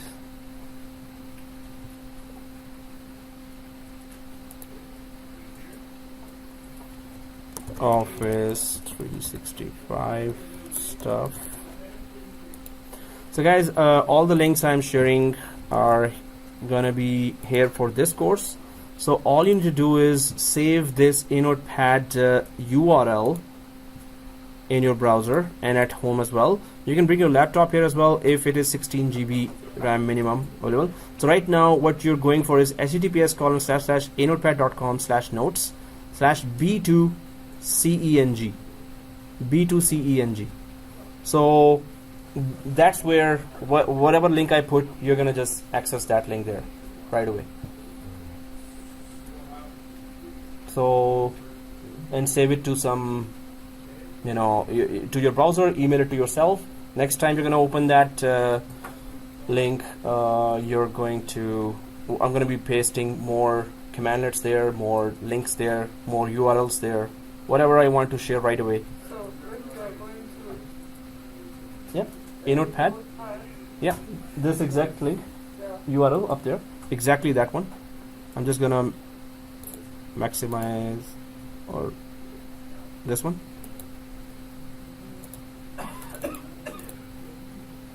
Oops, yeah, this one. So if you're there, you should be seeing this URL now. I hope everyone's there.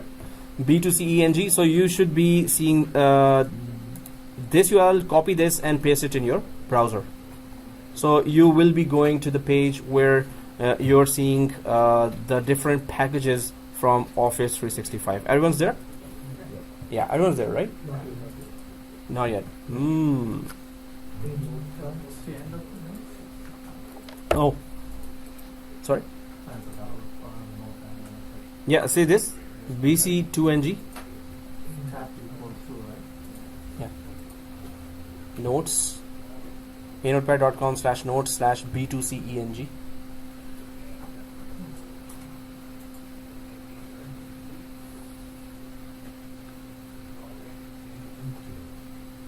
B2CENG. anotepad.com/notes/b2. Yeah, share at once. The other cool thing is that there was another service called Notepad that if I put something, anyone else can also edit that. So students were just, you know, playing jokes, putting jokes there. Then I found this one, then I can edit that. So guys, if everyone's there, right? So I'm just gonna go back to that packages page, which this is URL that I pasted there. So let's go to that page here and let's create our account. Let's just understand how it works, so we can then try to create our own account. Not try, we're gonna create now our own accounts. So here you can see that get the most from Office with Office 365 for Business, and I think you're on the for Business page here.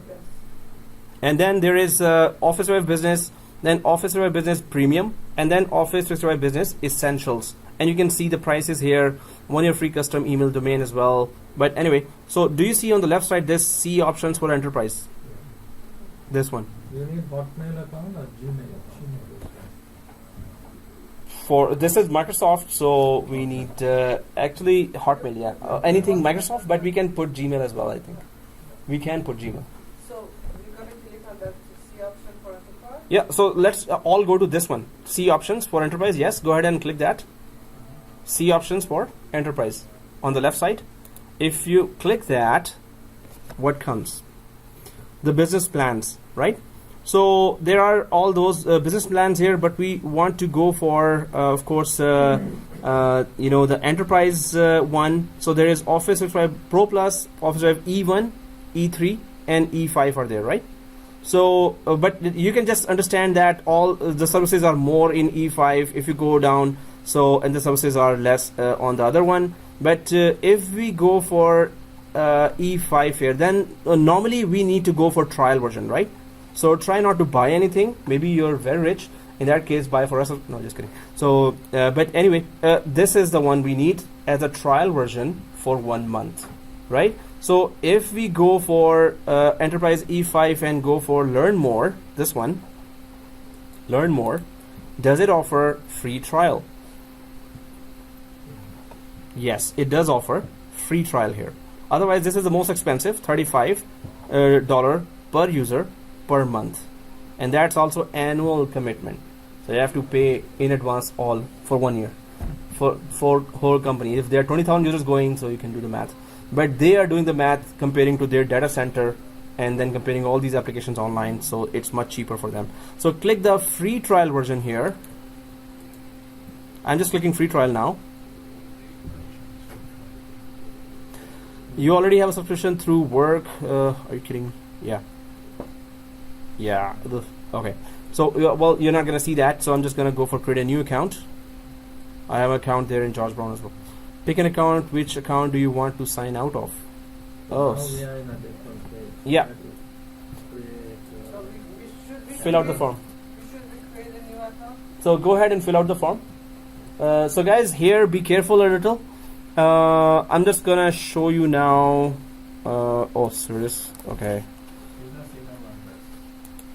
So guys, business email. See this? Be careful here, guys. See this? So you stop here? Stop there. Okay. Wait for me.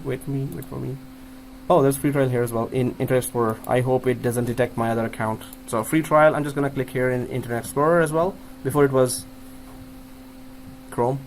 So please wait there. Yeah. Okay. So Canada. Oh wow.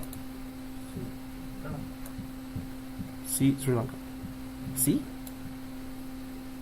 no. Hey, how could I not know that? Okay. So here, Net Plus. I don't know because I've created so many types. So business email address. You have the same form in front of you? Yeah, same. So if you type Gmail or Hotmail, does it give you error? So I'm just going to do that. itguy@gmail.com tab. It doesn't give me an error. So so go for your Gmail accounts, right? Yeah. So this is okay. First thing. Second thing is business phone number. That's your phone, guys. That has to be your phone number. Don't give your friend's phone number so it has to be, because there will be a cell phone. You have to give that because there will be a confirmation coming now as a multi-factor authentication. So 647554. Give yours. No, I did not create them. Why? I've already created one email address already. It will not detect from email. No? So if you have created Office 365 already, you don't have to go through this Just form. log in. Yeah. Okay. No, you created in Company name. hmm? So company name is like NetPlus. Yeah. So if you've created NetPlus College, if you Minaz, if you've created the account, did you create an E5? No, I'll create it at home now. Oh, okay. You will be. So just follow these steps. It's already been recorded. So your organization size, 10 to 24 people. That's what I said. Okay. Organization size. Click next. Now here, guys, this is .onmicrosoft.com. So this is the free domain, of course, and they are giving you that free domain now. But you have to just put, just make sure. So I'm just going for admin, your first name. I actually create so many that now I've lost count. So I'm just gonna go for 100. But anyway, this is first thing you have to do. Just admin and your first name. Go for that. It has to be just unique, and nobody must have created that. And it is just for 1 month anyway. Although we're gonna be extending it to 2 months. So your company, that's where you have to be careful. So I'm just putting my name, NetPlus College. Anyone else who is Amir here? No one, right? So nobody, same name should be there. Okay. Raj, you're Amir as well? Yes. Okay. On the previous page, what Yeah. is the company name? NetPlus College. And the size? 10 to 24. So your first, here we have to be unique, that's it, and your first name, Networks College, and just go for 01. That's it, right? You have to remember that. Oh, the company name we have to give, right? Yeah. A company in Networks College, yeah. Just Net Plus College. Right? Yeah, yeah. Oh, you're not on the second page?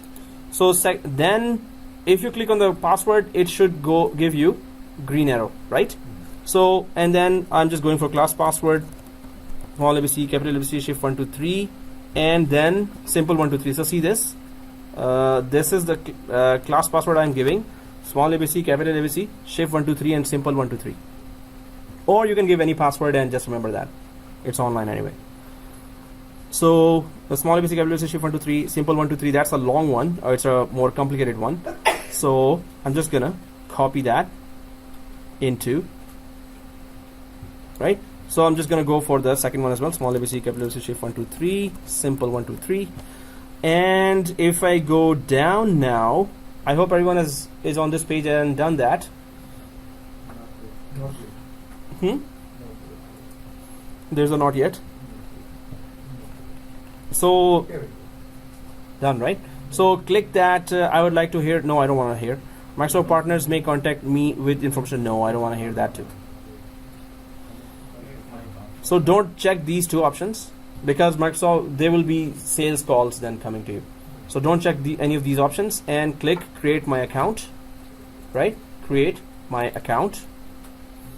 And here, obviously, you have to give your phone number, otherwise they will not create your account. 647-554-9446. Just put your number there, and there will be a code coming your way. Go for text me, and there should be a code coming to you. This is basement, so maybe the signals are not that good. So maybe when you click text me, then you have to run outside just to get that. So click text me here, enter your code, and oh yeah, 310-996 310-996. Okay, so if you get the code, that's it. Next. And remember this page that is coming to you. This page. Now I'm gonna copy this information because I really need this information. So I'm just gonna copy this. Oh, it's still loading something else. Really? You hurt my feelings now. I thought you were enjoying. Just kidding. Okay. Hey, it's still loading. So just copy the information in Notepad or email it to yourself. Your Gmail is still open, right? This information we really need. Don't forget this information. So I'm just going to save it, and actually save it somewhere very secure, like Facebook or Twitter, right? So, and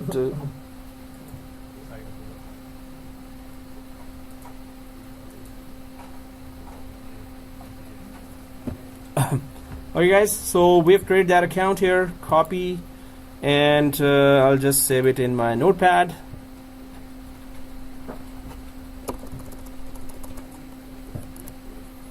Sign information, or I'll email it to myself as well. In fact, please do that. I'm gonna pause that. Zooming now. Well, so you have to learn the hard way then. Now this link, I hope everyone is on this page, right? No, I don't. No. Blue screen page, right? Everyone is on blue screen. No, no. Oh, okay. Office takes 5 minutes. You are far more behind. Or this page. So if you're on this page, there's that your user ID. So I just put it on Notepad already. Oh, where's the Notepad? Yeah. So because it's a very long one, so I just want to copy paste that. But you can see, you can notice that it is .onmicrosoft.com, right? So if we go to our save in page, so it says that sign in page, it used to be portal.office.com. Now they've changed it, so it is office.com already. Only. So we're just gonna, are we able to click that? No. So let's just go to office.com and log in from this and your password. You are ready to go. So ready to go now? Oh, I'm ready to, oh, this is what you were talking about, ready to go. I really was ready to go somewhere else. Right. So so click that, you're ready to go, and it goes to, what is the link? Office.com. So I used to say that go to portal.office.com. So it's a cloud, so they keep on changing that again and again and again and again. Now get your work done with Office 365. Yeah, whatever. So we're just gonna close that introduction here. And so you should be on this page, right? Now the yes.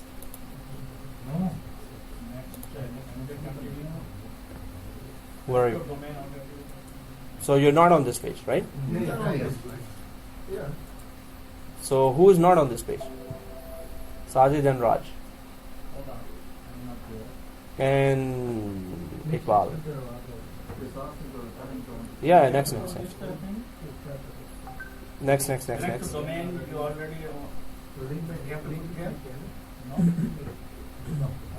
So this is the end of our Office 365, and we're going to start the Office 365 later. Okay, see you tomorrow. See you tomorrow? No, that's just kidding. Whoever is late, we always, this is the end of the lab, and okay. So here, yeah, what you need to do is, if you were on that page, just click the ready to go, that small, that link at the end.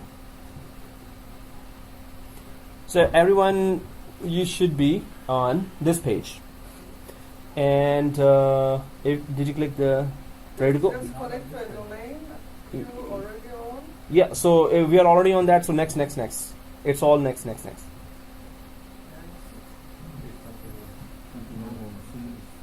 That's okay. Oh, it's a different page? Do we have to put here something? Yeah. Okay, next. Oh, yeah, that. All you need to do is just log in. So, Get go this click page. here.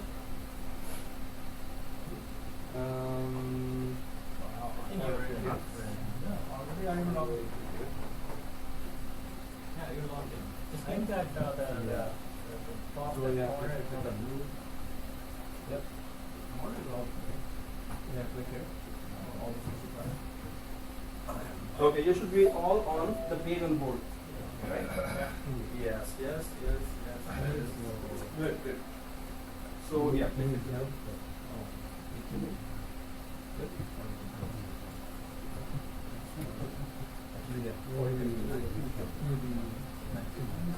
And we're here. So guys, the most important thing on this page is after that is the admin button. So you're not gonna get it if you're an end user. You're only going to get it if you're an administrator. So that gray admin button here, this one, is the that gives you access to all the advanced enterprise applications. So if I just magnify that as well, but other than that, you can see Outlook, OneDrive, Word, Excel, PowerPoint, OneNote, SharePoint, Teams, Yammer, Dynamics, Flow, and Security and Compliance. So we're going to be going with majority of or all of those later. Main area, level 2, level 3, level 4, especially system administrators. So you need to go to this area. So let's click admin here. Now we just created our accounts, right? So don't expect everything to be showing right now, because Microsoft in the background is still giving you access. Sometimes it takes a little more time than usual. So maybe I'm seeing some features that you're not seeing, and you're seeing some features that I'm not seeing. So it takes time. It depends on the internet speed. If it loads today now, and recording is on. Okay, cool. And I think I realized that I didn't connect myself to the local network, which was much faster. Okay, now I'm connected to the local network. So now for some it will load or it will show applications a little later. For others it will show right now. So now I can see the whole environment like this, and you should be able to see that too. I'll just make it bigger. So you should be seeing overall this whole environment. You can close this welcome to the admin center, and as administrators, of course, you should be always coming here. Office 365 admin center, and then Office 365 Enterprise E5 setup is incomplete. Get someone to help you. No, we don't need help. Go to setup. Here's what to expect during setup. So anyway, right now you can all see, I think, this left side. Everyone can see that, right? Yeah. The top one is home, the bottom one is health, right? Health. But if you go below the health, you can see admin centers. Now that's where all the other enterprise application links are. So if you click down to admin center, you should be seeing all these applications inside the, now I'm just magnifying this. So admin centers, Exchange, Skype for Business, SharePoint, OneDrive, Yammer, Power Apps, Flow, Security and Compliance, Azure Active Directory, right? And device management. So you can see all the enterprise applications here that we were just talking about, and you can manage it for thousands of users or whatever number of end users are there, right, on the left side. So I magnified that. Now these are the applications, enterprise applications, that we're going to go one by one and try to connect to them. So other than that, I'm just going to unmagnify that. Now we need to check some of the things here right away. First of all, that okay, this is our admin centers. We get the idea. How many users are there? So where do we go for the users? If I go up to this area, left side, we go way up here, so we can see all the users here, right? And when we click the users on the left side, you can see active users, contacts, guest users, deleted users. So click the active users. And then the only user we have is the user that we created during the creation of this account. So we can create as many users. So suppose your scenario is that there are those hundreds of users or thousands of users there, and you want to have their all settings also enabled, and those settings of Active Directory should also be available here, showing here, so you can add those users here. So it's, suppose you have 10,000 users there, and you have put in Active Directory their addresses, their designations, their departments, their phone numbers, their emails. Now you don't want to recreate all those 10,000 users here and then put all the addresses and everything again. So of course in that scenario you have to have your on-premises environment synchronized to this environment. So this means if I go to the diagram here, that we have no users here, but all the users are actually in the local Active Directory or in the on-premises Active Directory. So in that case, we should have our own on-premises environment. So if I go, suppose this is our company here, we're gonna have 3 servers, 3 virtual machines here in our VMware workstation, right? And first one of course is server 01, and second one is server 02, and third one is client 01. So server 01, server 02, of course the roles are that it's going to be DC, DNS, DHCP. Second one is just joining to domain, join to domain. Third one is also just join to domain. So we can just say that this is the same for here as well. And you know that client 01 could be any client, Windows 10 in our case. So our first project is that we already have Office 365 open here, and we're gonna have here of course Azure Active Directory. Now you need to have your credit cards ready. Oh, it's not gonna charge, but it needs to know you are who you say you are, right? It needs to just know that you're the one who is opening the account or somebody else is opening that account. So from credit card, they can only identify who you are, right? So it's not going to charge you, and you have to fill out that form. So we're going to do that too today. Azure Active Directory is Office 365. Azure Active Directory is there. Now Azure Active Directory right now has one account, while we're going to be creating with PowerShell here 390 user accounts. Right? 390 user accounts.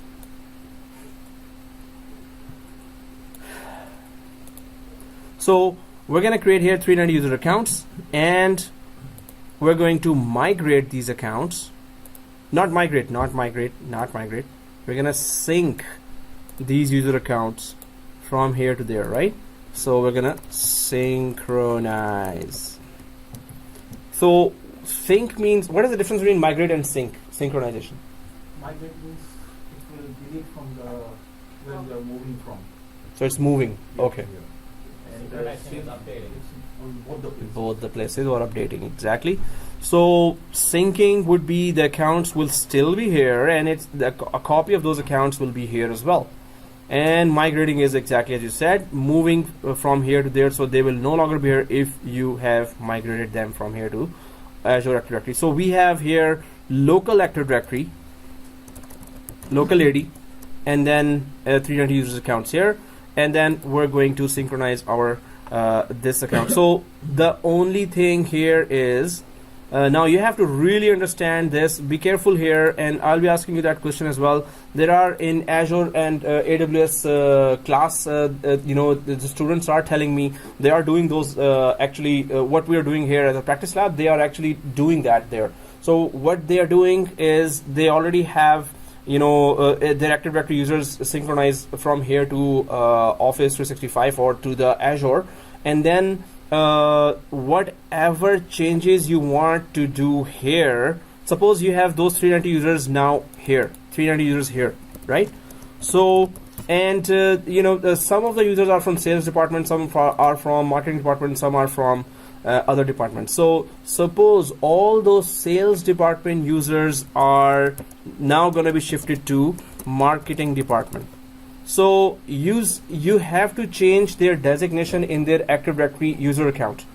They are all written in the department area as sales. You want to write as marketing. The only thing to understand here, if the accounts were synchronized from local Active Directory, you have to go back here and make that change.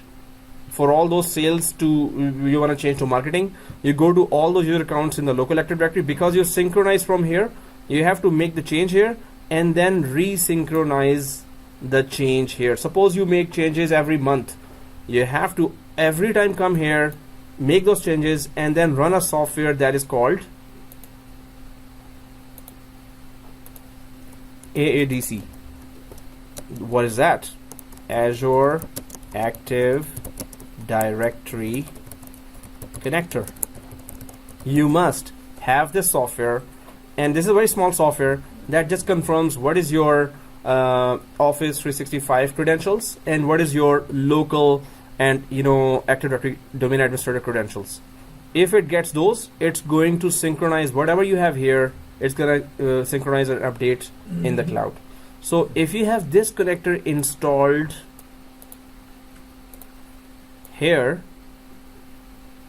then whatever changes you want to make in those 390 users that were synchronized from local Active Directory to Azure Active Directory, whatever changes you want to make, go back there, make the changes, then run this software, and it will synchronize those changes up there to the 390 users here. Suppose, so this is one thing you have to really remember, that if you want to make changes to synchronize accounts, you have to go down to the production environment. You cannot make those changes in the cloud directly. Suppose you wanted to change the designation here for those users here. These are synchronized accounts, right? So if you want to make those changes here, you cannot make that. You have to go back here. If you don't have anything in local, then we can make changes over here. If you don't have any accounts here, Yeah. suppose you created directly on the cloud all the accounts, then only you can do that. Otherwise, no. Through migration or Migration also, it's migration also you have to then go through many commandlets to make it as a cloud account. So that is a long process to do that. Otherwise, it's already synchronization, and you have to just make the changes down there. But there, within the software, you can make some advanced changes, and then whatever changes you make there can come back here as well. Basically, it doesn't work there. So whatever accounts are coming from here, you have to go back, make the change, and synchronize always those changes to the cloud, and then you will see the changes here. That's the first thing you have to remember. Second thing, if you create an account in the Office 365, then you can make any changes directly in the cloud. Because you created the account here, you can make any changes here. You understand that? So, but because we have Yep. just synchronize it, we have to make changes in the physical stuff. Yes, exactly. For synchronized accounts, so I'm just going to type that for synchronized accounts, all changes have to be made in the on-premises Active Directory. For synchronized all changes, and then synchronize to the cloud, and then sync to the cloud with AADC. So we just need to understand that, right? So it's advisable to have physical and cloud, right? If in case internet is down, nobody can send email, right? Internet is down. No, this is just for changes. So if internet is there, Only create there, no physical server. yeah. There is no physical server. Mhm. Only create there. Oh yeah, then you can make all the changes there, directly in the What cloud. happens if the internet is down? Then wait for the internet to come up. Yeah, that's why there is a physical server and the cloud. Well, it's better, but it depends on company situation and circumstances. They want everything in the cloud. They don't want anything in the local data center. Yes, that's also okay. But majority of the companies will have hybrid environment, which is on-premises and cloud, both. Majority of them. So, okay guys, this is one thing that you have to understand. And second thing, of course, that's the other point, that if the account is created directly in the cloud, then we can make any change in it, right? So that's very important to understand, and that's what we're going for. So that is, and also third thing is,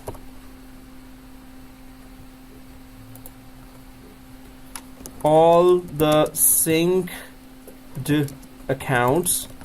Synced accounts just means that you synchronize from local environment to the cloud. That whenever I say synced accounts, it is coming from, it has nothing to do with directly created accounts in the cloud, right?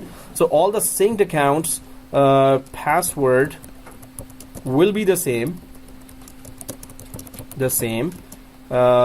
on the cloud as they were on premises.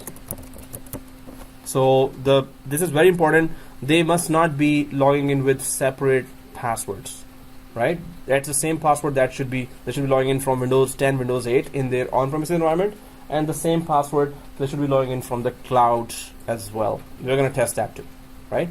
So these three things we're going to be testing. It's not easy, but it's not difficult as well. If we understand what we're doing, it's going to be easy for us to do that, right? So but the main thing is, any change you need to make it here, right? Now that being said, let's go create our environment. Yeah. So server 1 is called Exchange server. So one is a domain controller. Domain. So we're not going to be creating Exchange server Okay. on premises. So on premises is what? Our own laptops, our own desktops, or company's own data centers, right? Cloud is Microsoft's data center, and Office 365 is Microsoft's side. So we have already Exchange online. Are you kidding me? Oh, what? Okay. Okay, it plays tricks on us. So anyway, what we're doing is, we're going to not be installing Exchange Online. Is already there, right? So Exchange server is in the cloud. We're going to be learning its features. because when you suppose have that task of, hey, enable Exchange services for our thousands of employees. So Exchange server is just installed there. So you have to configure the whole thing yourself. So that requires that you really need to be certified in Exchange server, and then or if you're certified in Office 365, they expect that you know Exchange, SharePoint, Sky for Business, Azure. That's a lot of responsibility being expected from one person. If you have done all the labs, you're good. So, and they've made it a bit easier. Before, requirements were even tougher. Now they've made the exam objectives are a little easier, comparatively, little easier than before. Anyway, so, okay guys, what we need to do is we're going to install one domain controller, one member server, and one Windows 10 machine in our desktops here or laptops. And then we're going to be connecting to our Azure Active Directory. So we're going to be creating in our domain controller 390 users, and then we're going to be synchronizing it to the cloud. Then we're going to go for all the other services one by one. But if you have these points in mind, you're not going to be confused when you see, oh, there are 390 users here. Why can't I do this? Why can't I do that? So there will be many things you can do and many things you cannot do. Mm-hmm. So we need to understand any change has to be done by going back to on-premises domain controller. We cannot do it directly because they came from on-premises. Their boss, their major change center is that on-premises, not the cloud. So, and throughout the course, we're going to be playing with those accounts, and we're going to be creating direct accounts as well, right? And then there will be PowerShell to do some of the services, to enable some of the services for the cloud. Okay, so in order to do all that, of course, we need to have this environment, and this environment we're going to be using for AWS as well. This environment we're going to be using for Azure as well. So once we create this, and this is a simple environment that we will not be extensively using, but we need to have that to have that hybrid experience. So you will be facing companies that will always have, majority of the companies will have hybrid environment. They will have on-premises, they will have cloud. So you need to know right away that, okay, if it is cloud, how they're connected. Okay, they must have an Active Directory here, and they must have an Active Directory up there as well. So you will figure out some of the things while they're talking right away, because you would have done those things here, right? So if you understand this environment, let's try to create that, and you have to recreate that at home as well and create those screenshots, right? The more you redo, the more confidence you will get. It's for your own benefit. In other college in George Brown, they want marks, right? They're kids, they want marks. So they are just creating screenshots while they're doing that. So I'm explaining them, hey, this is good for marks, but this is not good for you. Ultimately, you need marks to get a job. That's what you're not getting if you're doing what, So you need to learn here to get that job, right? Okay, so let's do that. Before going for that environment, let's go back to our Office 365 here, right? And run back there to the admin area. This one. All right. So now if we go to the admin area here, we can see just one user here, right? So let's just create one more user here. Add a user. Everyone on this page exactly? Yeah. Active user. So click the add user. We need to understand the user creation process here as well. And we can just go for your first name 01, because this is your environment. You're the system administrator of this environment. So your first name 01 and last name, Net Plus. And when you click display name, now first name, last name comes here. And again, now the username is your first name 01. That's the username, right? And your domain name. So location is Canada. Pretty simple, but it's gonna get a little complicated now. So once you've given this information, you have contact information here. If you expand that, it's just job title, department. It's okay. You don't have to fill anything here right now. Contact information. Then you go for password here. We need that password. So definitely just go for your password or class password. So there is auto generate password. There is let me create the password myself. So I'm just gonna click that. Let me create the password myself. And then go for the class password, small ABC, capital ABC, shift 1, 2, 3. What? It is small ABC. Oh no, just kidding. It is this. Notepad. Oh, where's Notepad? See this? Small ABC calculation shift 1 to 3. I said it very fast, but small ABC calculation. So it needs a little complicated password. Either give same password everywhere, or whatever password you're giving, please don't forget it. It's not easy to contact those administrators there on Office 365, so you're gonna be locked out for good. Or you can create another account. It's not for good. It's gonna just take time. So just put any one password for wherever it asks for a password, and we're gonna not be lost here. So now I also make sure that you uncheck this option. Otherwise, whatever password you gave, it's gonna still make you change that, right? So uncheck this option. You've unchecked that. Now comes the roles. So when you expand the roles here, there is user, that is an end user. That's what majority of the users will be getting. And global administrator or customized administrator, which could be junior administrator with lesser rights than the global administrator. So let's click the global administrator here. Actually, you know what? Global administrator we're gonna create later. You know what? Global administrator we will be needing in the project now. So yes, let's stick to that. In the project, we don't need to then do that. So everyone click the global administrator. Yep. Okay. So an alternative email address. So where else do you want it to be sent? I'm just gonna put my Gmail there. Is it gonna accept that? This information, where else you want to put? Because in our production environment, I would just have given my company email address. Hey, give me that. Otherwise, it's we need that information, so it's coming to just put your own information there. Put your own Gmail address there, and that's where we need to be careful. Product licenses, not careful. We just need to understand that. So if you have put your Gmail address there, let's go for product licenses. That's where you can see that you have in the free account you've been given free 25 licenses, right? So if we turn on the licenses, so click that. Now it is Enterprise 5 package, and you can see the long list of all the applications, all the services that are available to this user. So that's where, and suppose there are 10,000 end users and the company has paid for that. So there will be specific applications available for specific users. So you as an administrator will be checking all those applications for specific users. For sales department needs some, but don't need others. Security department needs this threat intelligence, but others don't. You are Yeah. not doing it one by one, right? For example, we have people, hundreds of sales people. We are not doing it one by one. So we will be selecting all, and the same option come again for that. So just select all. Suppose select all. No. Suppose there are 200 salespeople. So select that, and then you have an edit button there.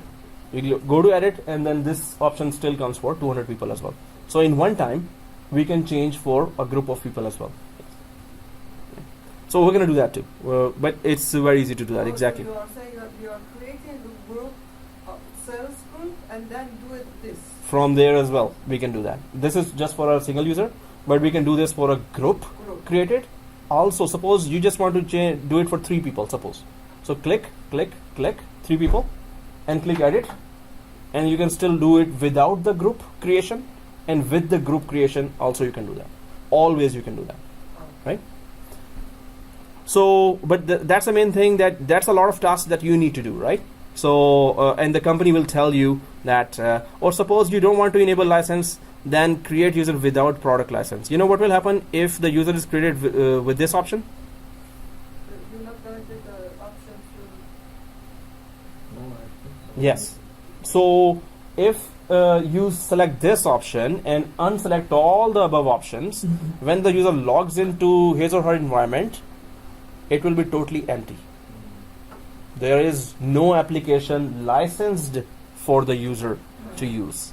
You have to enable any of the application here for the user to see anything in their environment. Right? Can I ask Yeah, sure. how we are transferring all those 200 users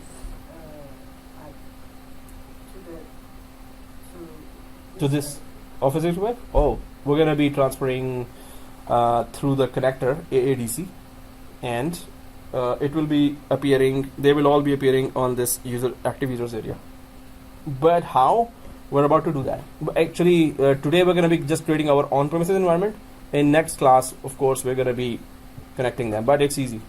So you will see all those 390 users here, which are in our local Active Directory. You will see it in the cloud as well. But that's the steps we have to do. It's a bit longer lab, but once we do it, you're going to be, you're going to know that. So guys, there is a purpose for that, of course, for this option. That not recommended, create user without product license. But right now, of course, we know that, okay, we can turn on off any of the licenses here. So we're going to just keep all of them on, and we're going to go way down here to add. So we're creating one user that is a global administrator, and that has all the applications licenses enabled for it, right? So click add. Now you can see that the email for that user is also available now, and email the new password to the following recipients. So your admin account will get this information that there was a new user created because you created that, because you're logged in from admin and your first name, right? So you're gonna receive that email as well. I'm gonna see that now. What is the email? So if I click the password here, show, does it show that? If you keep it clicked, then it shows that, right? If you keep it clicked, it shows that. Anyway, send email and close is the option that we can select now. Send email and close. So now there are two users here, and one is the user that our credit card is connected, or our basic subscription is connected to, and the second is the user that is a global administrator here, right? Now, where is that email? We are the administrators of our environments, so I need to check my administrator email that did that email arrive here, that we created a new user which has global administrator, or we just created a new user. Did that email even arrived? So where do I go? I go to this dot area, right? This dot area on the left side. Again, I go to this area, this, and Outlook. The good thing is, everything is working, basically working. So if you click the Outlook, let's go ahead and click the Outlook. Mail. Mail is out. Whoa, I have Outlook, you have mail. Yeah. You see on the app, right? Yeah, maybe it's showing that way. No, you have to do the setup of the Outlook. They know you are seeing on the apps.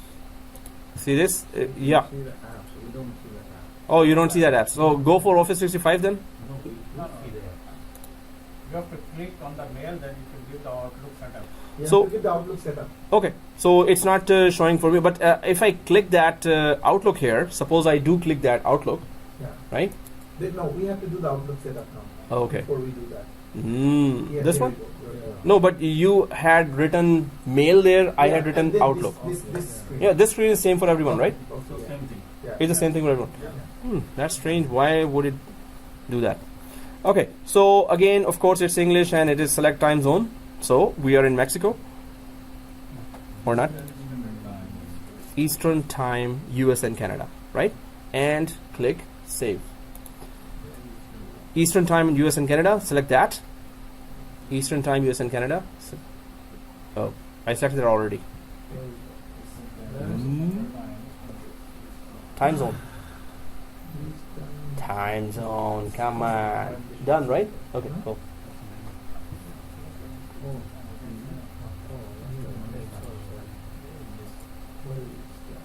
Time zone. Taking too long.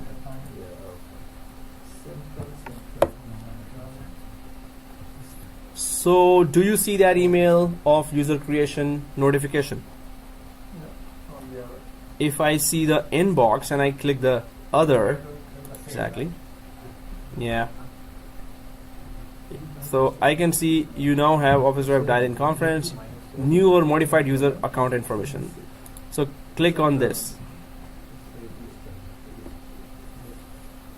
Everyone got the, so what I did was I clicked the other here, this one, and I click this one. Alright. Hang on. Don't go. I didn't get the instant data. Yeah. No. Somebody forgot to use the Japanese. Okay. Oh, okay. Where we have to click? So other, this one. Okay. Click on it. And then this. So everyone got this new email that says this: a user account has been created or modified. You can now distribute this information to your user. You're the administrator, right? Yeah. And you can see that portal.office.com is still the page given for all the other users, right? What? This one, portal.office.com. When you go to the email body here, Yeah, I'm saying it. yeah. So we can see that outlook.office.com is also there on the left side. If I go way up there on the board, so we can see this as well. So there are several types of URLs that it takes us to for several types of services, right? So right now this user is created, right? So why don't we just so remember this information, or let's just log in from this user. So click this https portal.office.com and log in from the user you just created. I'm just going to copy the whole user because I know the password already.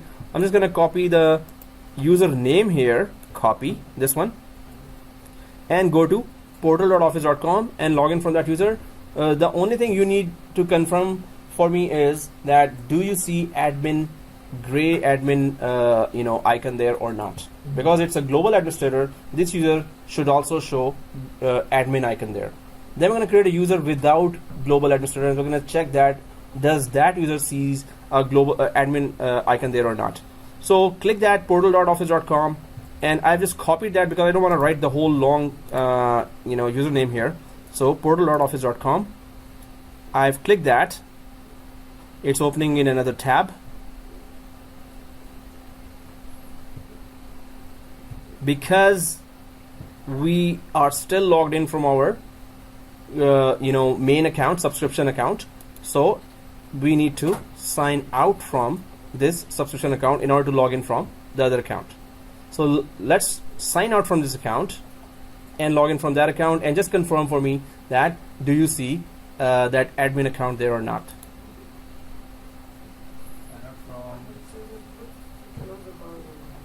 Hang on a minute, you signed out of your account. It's a good idea to close all your browsers, windows. Yes, it's a very good idea, guys, because you know what, in this tab we are signed out, in this tab we are signed in this tab we are also signed in from the same account. It's always a good idea to close all the tabs or close the whole browser. I'm just going to close previous tab where I know I'm signed in with the previous account that I want to sign out from. I'm going to close this tab as well, sign into. So that's it. So there's a sign out window here, and there's a sign into your account. So do you see sign into your account window? Yep. Just close the tabs, and whichever tab is showing this, right? So I'm just gonna go for use another account.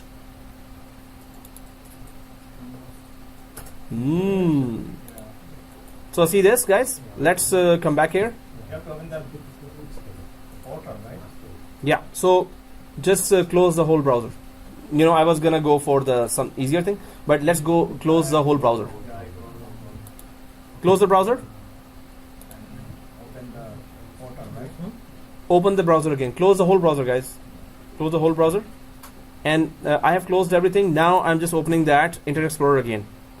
Everyone has opened the Internet Explorer? Yeah. And then what do you type here?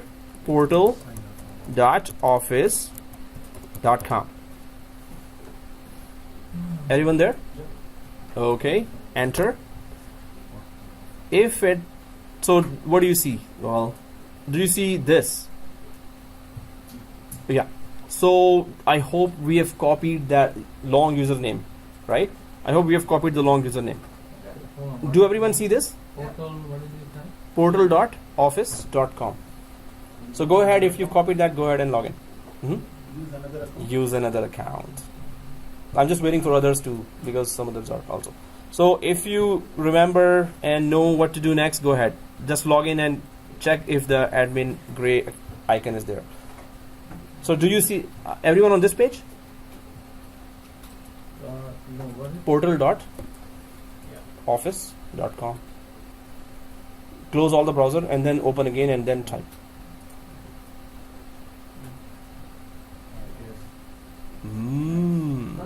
Password. Yes, the password you gave. Yeah. So use another account. I'm just gonna put that very long username here. portal.office.com. Hey. Another user. Yeah, log in from another user. I hope everyone is there already. Logged in? You there? Click next. And then go for the password, which is class password, small abc, capital ABC, shift 1, 2, 3. And I'm just double checking that, small abc, capital ABC, shift 1, 2, 3. And sign in. So, do everyone see admin icon there? So, if you see this, Yeah, I see the admin icon. okay, good. So, close this. This is just an introduction. If you see this, close it. And yes, I also see admin account. Now, we all see that? Yeah. Because this is daily you're going to be doing there, or maybe in a week, 4 or 5 accounts or 10 accounts or 100 accounts you're going to be creating there. So, but we will not be creating those accounts with admin privileges, of course. Yeah, everyone there? Okay. When I log on, Hmm? when I log on, it's training to Oh, the other Outlook mail. mail? Really? Then you have to. But if I go to home, yeah, I can see. Okay, cool. If you are managing to come back to the same place, that's okay. So, guys, here one more thing is that is the email service working for these accounts? Is our Exchange Online already working, or mail flow is working or not? So, do you see this mail button here under the apps? Oh, yeah. You see Outlook. Oh, now you see Outlook Yeah. and I see mail. I see mail. I see mail as well. Okay, so mail or Outlook, same thing. And let's click mail/Outlook. Anyone? Click the mail. Who are we emailing to? Our other account, right? So this means the mail flow should be working fine. We're confirming all the services as we connect. So again, you have to go for time zone for this guy, for this global administrator. So we go down to Haiti, Havana, Indiana East. My mail is not that something went wrong. Oh, something went wrong is the message there, right? Yeah. So you have to wait it up. That's the strange thing is that this is cloud, so they are administrators. So refresh or sign out, sign in. Yeah, I guess close it again mail. Same thing. Something went wrong. So Eastern, were you able to come to this page? No. Not even this page. On the main page, click on Uh-huh. mail. Uh, Then I see the yeah, something went wrong means they're still either it is under construction right now. They haven't created that mailbox yet. So you But I said, did see mailbox before. Yeah. Okay. Before. Was like oh, when we were created the account, yeah, then it was it was selected there. yeah. Yeah, mailbox will be there. The service to that mailbox they're not connecting to right now. No, I mean, Uh-huh. mail was there, and even the account we created as an admin, and that email was also there that you have created. Oh yeah, that everyone has. But something went wrong will just be something from their side for your particular subscription. So we normally wait it out. So Eastern time and click save here. How to get this page? Click mail. I did it. I got Click Outlook. okay. Did you click it? So go to the next tab. It should open the other tab. Do you have 2 tabs or 1 tab? To the other tab, I got the email. 2 email. So you're on this page. Oh, okay. That's what we wanted to do. So if you're here, what you need to do is send email to the other account. How do we do that? New. Yes. Yeah, but we can send our email. It will work. Our any email. Yeah. So we can send from here to Gmail as well. We can send from here to our other account as well. So in fact, if you can send email to your Gmail and the other account, that will be much better. So we're gonna see that the mail flow to outside the company accounts, it is working. Mail flow to the inside company account is already working as well, right? So I'm just gonna click new here. That's even better. I'm just gonna type my idguyme@gmail.com. You can just type your Gmail. So this will confirm that you have your outside the company mail flow also working already as soon as you install that, right? And then I'll CC to there is only one other account in our company, and that is your name 01 space net plus. If you click CC here, suggested contacts is this, right? Everyone sees that? Everyone sees that? So first is my Gmail to check the outside the company. So what's that? No. So you might create another account and log into that, or close the whole browser and log in again. Sign out, close the sign out, then close the browser, then log in again. So when I click the CC here, Amir01 or my first name and NetPlus, that's the other account we have, the only other account, and we're just going for testing mail flow inside and outside the company. So I'm on the subject, I'll just type here, add a subject, testing inside / outside mail flow. So this means that we have a working Exchange server that can email to the internet as well as to the internal accounts. We already don't have to configure this. It's already there. So the admin one, right?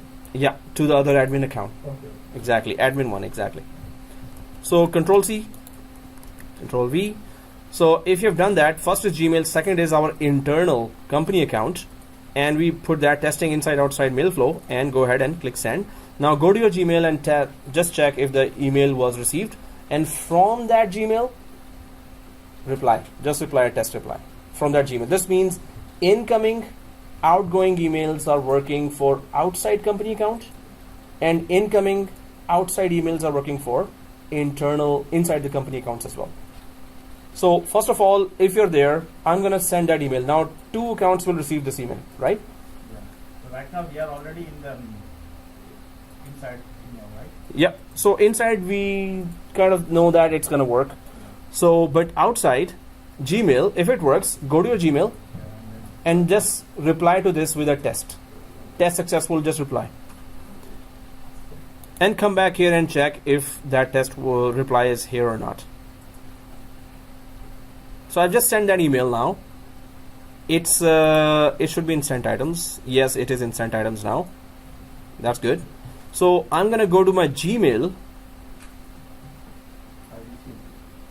So reply, just give a reply saying test successful, because inbound, outbound both have to be tested. You know what? Oh, there it is. Good. The Gmail, in the Gmail I received that. I'm just gonna simply click reply now and test successful. So I'm just going to reply from Gmail, send back, and this email should arrive here. This means inbound, outbound mail flow is working fine. So close that, and yes, there's a third email now.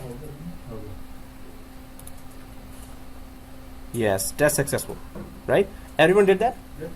Okay, cool. So once this is done, we get to know that, okay, not only that we can create global administrator accounts with admin access, that mail flow is also working fine for both. The other thing is, now the task is for you in 5 minutes, create an account which is end user only, and open the window, then log in from that account where it shows all the icons, which shows all these icons. Oops.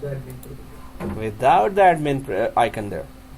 So this icon must not be there. So task starts now. Go to so again, what is the task? Go. So right now you're signed in from global administrator, right? So you can sign out from this one and log in from admin account. Yeah. So let me just write all the steps and keep doing the tasks while you're doing that. So I'll come to your screen now and check if the admin account is showing or not showing. It must not be showing. So what are the tasks here? Sign out. On this account. So task 1,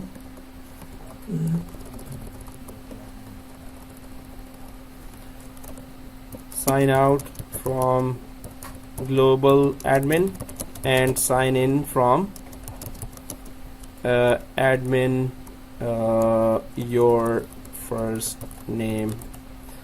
First thing. Second thing is that create a new account, your first name. Yeah, your first name 02, and then create it in such a way that it must not have gray admin icon.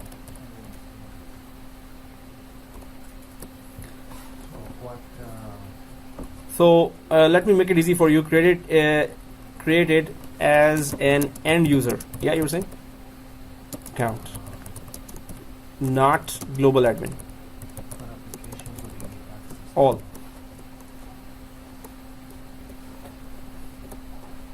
Give it access to all applications. Right? Sign out from admin account. Sign in from this new end user account. Keep the screen up, showing all icons but not admin icon. Okay, so already 1 minute gone.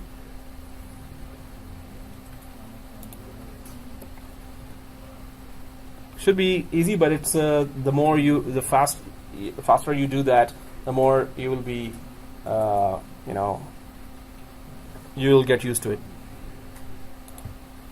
So now, so this is an exercise that you have to do it yourself because we created those accounts there already. So repeating this again for the video is, you should be just doing that exercise yourself, just to challenge yourself, test yourself. And you can see how tricky it is, especially when you're working with the browser only. That's the only thing you're doing. You're working with the browser. Browser plays tricks on you as well. You have to check, you have to know how browsers work, right? So if you want to sign out, sign in, you have to make sure that make sure that you may have 8 tabs, 10 tabs that you've opened with that same user. So close the whole browser and then sign in again with a new one, or close all the tabs, right? Which you're logged in from the other user. So you have to check these. This is not our typical, lab where we can easily log in from Windows 8, Windows 10, or 3 or 4 servers. It's not clearly that mentioned in the browser. You have to know how browsers work, right? So let's minimize that. So what I asked you was that this admin account icon should not be showing there. For all end users, this will not be showing there, right? So this is what we were able to achieve. And please redo all these exercises at home as well. Let's go back to our admin account because this is our end user account, right? You have to sign out. Wait. Anyone signed out? Okay, too late. So yeah, sign out. Sign out. Sorry. No, Saj is also signed out. So if I give that ID to Mike, the one that I created, so he can log on to that account. oh yes, From anywhere. from anywhere. So all you need to do is give that ID to anyone. That's it. Username, password. They really have to secure that. That's a company account. That's why we will give very lesser features to those guys, and only to those who are administrators and who are really trustworthy, or who are not end users, who have been hired after security background check and everything, right? So the same thing that happens in our actual environment, network environment. So guys, here Office 365, let's sign out. Everyone signed out? And there's another account. It also signed out itself after detecting that the first tab I did sign out. So when you see this kind of tab, all you need to do is switch to a different account, right? So I have both these tabs the same showing, so I'm just gonna close one of the tabs because they're both showing the same thing. When I close one of that, now only one tab is there. Try to play with the tabs, try to understand how many tabs are there, and try to track what tab is logged in with what kind of what account here, right? So that's how we can understand how browser works. Now I can just go to switch to a different account, and I need to just log into my admin account. So does it remember when I start typing admin, or do I have to? No, it doesn't remember that. So if you do it on No, Chrome, it remembers. if you In do it Chrome. it's saved. Yeah, it is saved there. Chrome is so good. That's one of the reasons, or there are many other reasons. So thank God, I'm just sticking to Internet Explorer right now, and in the start of the class I did save that account. This is the one. If you will start from sign in, it will remember. Yes. If it is sign out, this is a separate screen where it is just asking the definitely. In Internet Explorer you're saying that, right? So let's copy. That's just for me. No, from top, sign in. Yeah, I already have it, No. but definitely if I click, in fact, let's just click that. So for the video, if I click sign in here, now hey, good. So where's my, did I give 100 here? Oh yeah, that's it. Okay, thank you. And I think I give the long password here, 123 as well. Yeah. Okay guys, so we know that as admins we can do a lot, and we have just started doing stuff here. So let's click admin again if we are logged in from the admin account. Are we all logged in from admin? Yeah. On We the, have two admin accounts, right? we have two admin accounts. Oh yeah, well, the Two. other one is global admin. Exactly. Other one is a global admin. So click admin here again. That's where we're gonna be doing all our. Somebody's stuck or what? You're using login as admin, right? So click sign in. So once you're logged in from admin, you can go way down to admin centers. Everyone is logged into admin? Okay, cool. So you can go way down to admin centers, and that's where Exchange, Sky for Business, SharePoint, OneDrive, Yammer, Power Apps, Flow, Security, Azure Active Directory is there, right? So, well, I'm just, I think not everyone is there.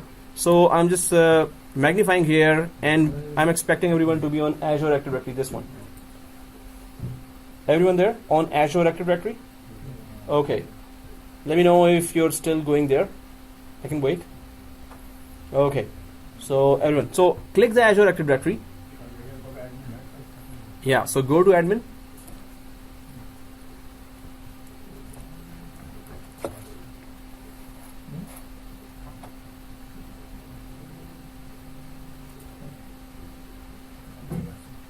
Azure Active Directory, everyone. Once we click that, now it's gonna say, whoa, stop it. Where do you think you're going? So once you click Active Directory, do you see this page? Yeah. Everyone sees this page?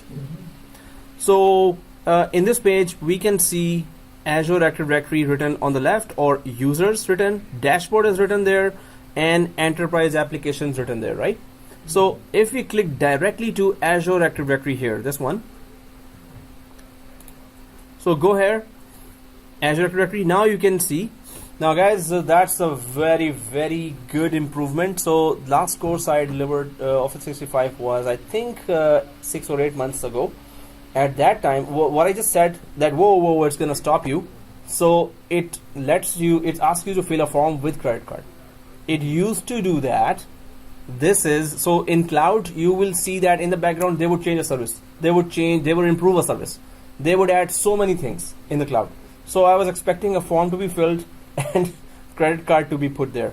But they've removed this No, feature. but still it is saying started free trial. It's see that way. Yeah, no, before, it would not let you see the screen at all. So, okay guys, here if you see this, now let's go to the users. So this is a very in cloud, every 3 months, 2 months, you will see something new. And sometimes when I given one course, second course, when I go back, their services are in different areas now. So they just renovate, they change, they introduce services. It's So their you network. You was aware of this screen, or you was expecting something else? So Something else. after filling the form, No, no, we now, were now what you was expecting? to fill the form and give the credit card. Credit card. So after filling that form, we would get a phone call. No, just kidding. So You wake me up. wow. Hey, where are you? Come back already. Somebody's calling. So bell rang, let's go. Okay. Well, that looked like a school bell actually. Let's go. No, he purposely did that. Hmm. Let's go. Finish one thing. So you are saying whatever we created till now, we're gonna delete everything. When we go home, we create it again. For Azure, we're gonna do that, but for Azure Active Directory, no. No, where we require to delete, I'm gonna ask you to delete it, and I'm gonna delete myself because I don't want to be charged myself as well. But here, no. So guys, here, So we okay, don't need mini credit break, card anymore, cool. debit. Huh? We don't need credit card anymore.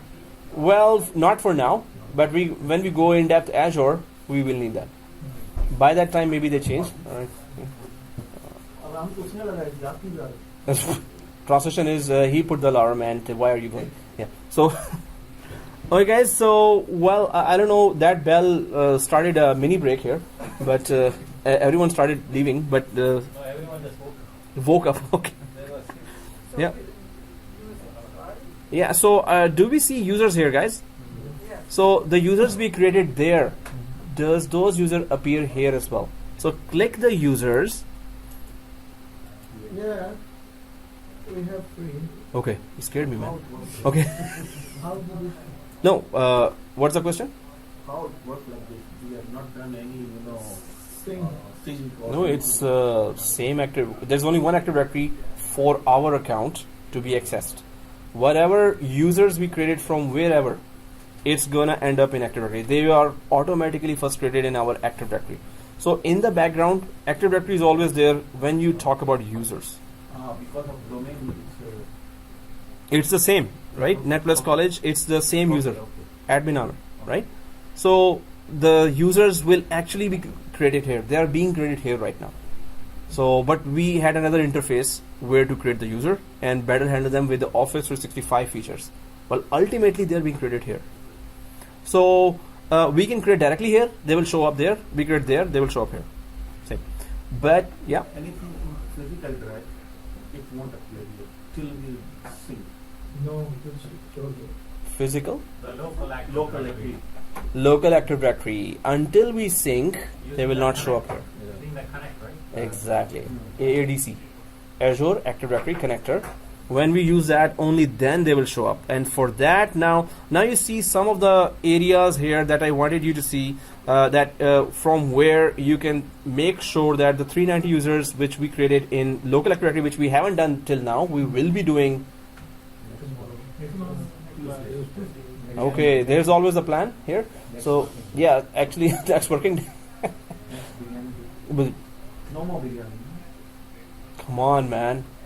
I'm barely surviving here. You know what happens when there's no biryani, right? Yeah. Oh. Okay. No. So guys, here, first of all, we see that all users, and there is new user. If you create a new user here, it's gonna show up there as well, but without those licenses. Deleted users, password reset, user settings. But this is just a typical Active Directory. Other than that, what I wanted to show you was that we can connect any other domain here. Now, first of all, what you see is that every user is ending with .on Microsoft. This is unacceptable. Why is it unacceptable? Suppose you're in a company and you're about to send an email. We just sent an email to our Gmail, but it came from a .on Microsoft. Everyone knows, the whole globe knows that this is a free account for 30 days. So it must be some hacker. So definitely they want an email coming from your first name at yourcompany.com, right? So it has to be from your company, not from some .on Microsoft account. So that's where we really need to purchase our own custom domain. because that's what they will be asking you to do. This is something that many administrators had to do or had to troubleshoot if they didn't have to do that, if it was already there. But if you don't create that, you won't be able to troubleshoot that as well, right? So what is the plan here? First of all, of course, in next class, we're going to be creating our local environment. But before the next class, you need to go to GoDaddy.com. If that is there, you don't have to buy it again. If it's still there, oh no, you have to then buy another one. So guys, this is important. And in any class, when I asked that please create that domain name, it was ready before I even finished the sentence. So students really are want to learn, so they know that this is important for their project, for the job environment, and the course has to be job oriented. So what I need you to do is, first of all, GoDaddy.com. Why only that? There are many domain registrars there, but Microsoft in their pages are recommending that go for GoDaddy.com, because the good thing is when you connect a GoDaddy domain, which is a custom company domain, to your environment, Azure or Office 365 environment, then what will happen? Microsoft will create all the DNS records automatically for you in the GoDaddy domain DNS. Now, what am I talking about here? So if I just go back to the diagram here, this is right now we're working on users with that whose name end with .on Microsoft.com. No company will take you seriously if you're emailing from here. They will think you're a hacker. Even if it's a legit email, even if they know you, they will not trust you. This is a free account, right? You can't. So you have to connect your company domain with this. That is called adding a tenant, right? So tenant. So I need you to create your own GoDaddy.com account, buy a domain from there in $1 for 1 year or $2 for 1 year. So there are many deals there. Don't go for .com, .ca, go for .xyz, .io, some unpopular domain, but they're very cheap. So go for those and buy a domain. Suppose in future you want to create your own company, so you can just buy that name now, right? Or just your name, your full name .io. So whichever has $2, $3, $4. .site, $1.25. Perfect. So go to GoDaddy.com. But do you understand why are we doing that? Can anyone tell me why are we doing that? Just to remove the Microsoft domain. So when the user is corresponding with an outside company, the email should be going from john@yourcompany.com, not some .on Microsoft.com. We understand that importance of that, right? So you have to configure that yourself. So we're going to be configuring all that ourselves. So there are two things we're going to be doing in one day. One is that we're going to synchronize our on-premises 390 users to the cloud, and then we're going to be changing our .on Microsoft to a customized company domain name, right? Custom company, which could be anything for now, company domain name. So custom company domain name, you're going to be changing that to it's enme, it's not enme, it's name. Custom company domain name, right? So these are the two things we need to do, and in order to do that, you have to go to GoDaddy and buy. You said that .site is 1.25 for 1 year. So go for that, guys. And before the next class, everyone must have that GoDaddy domain bought there, right? Even if it was $10, I would ask you to do that, but it is just $1.25 for 1 year. So go ahead and buy that. Why? Because in the companies, either they would have done it already and they will ask you to troubleshoot. So you have to know where the DNS is for GoDaddy and where do I have to change in the Azure to check that. If you haven't done that, you will not be able to troubleshoot as well, right? There is some $1. Wow. So CA now.ca. CA? .ca? Yeah, .ca. No way. $1? Impossible. No, CA now? Say it's $4.99. No, CA. I bought for $10 for .com. Hmm? .com. Okay. Something.com. No, it was $20, but this is on $1. Wow. So guys, so this is done, right? This is something that you have to do. You can, no, you don't have to do that now. So we understand that, right? So at least what we can do in half an hour.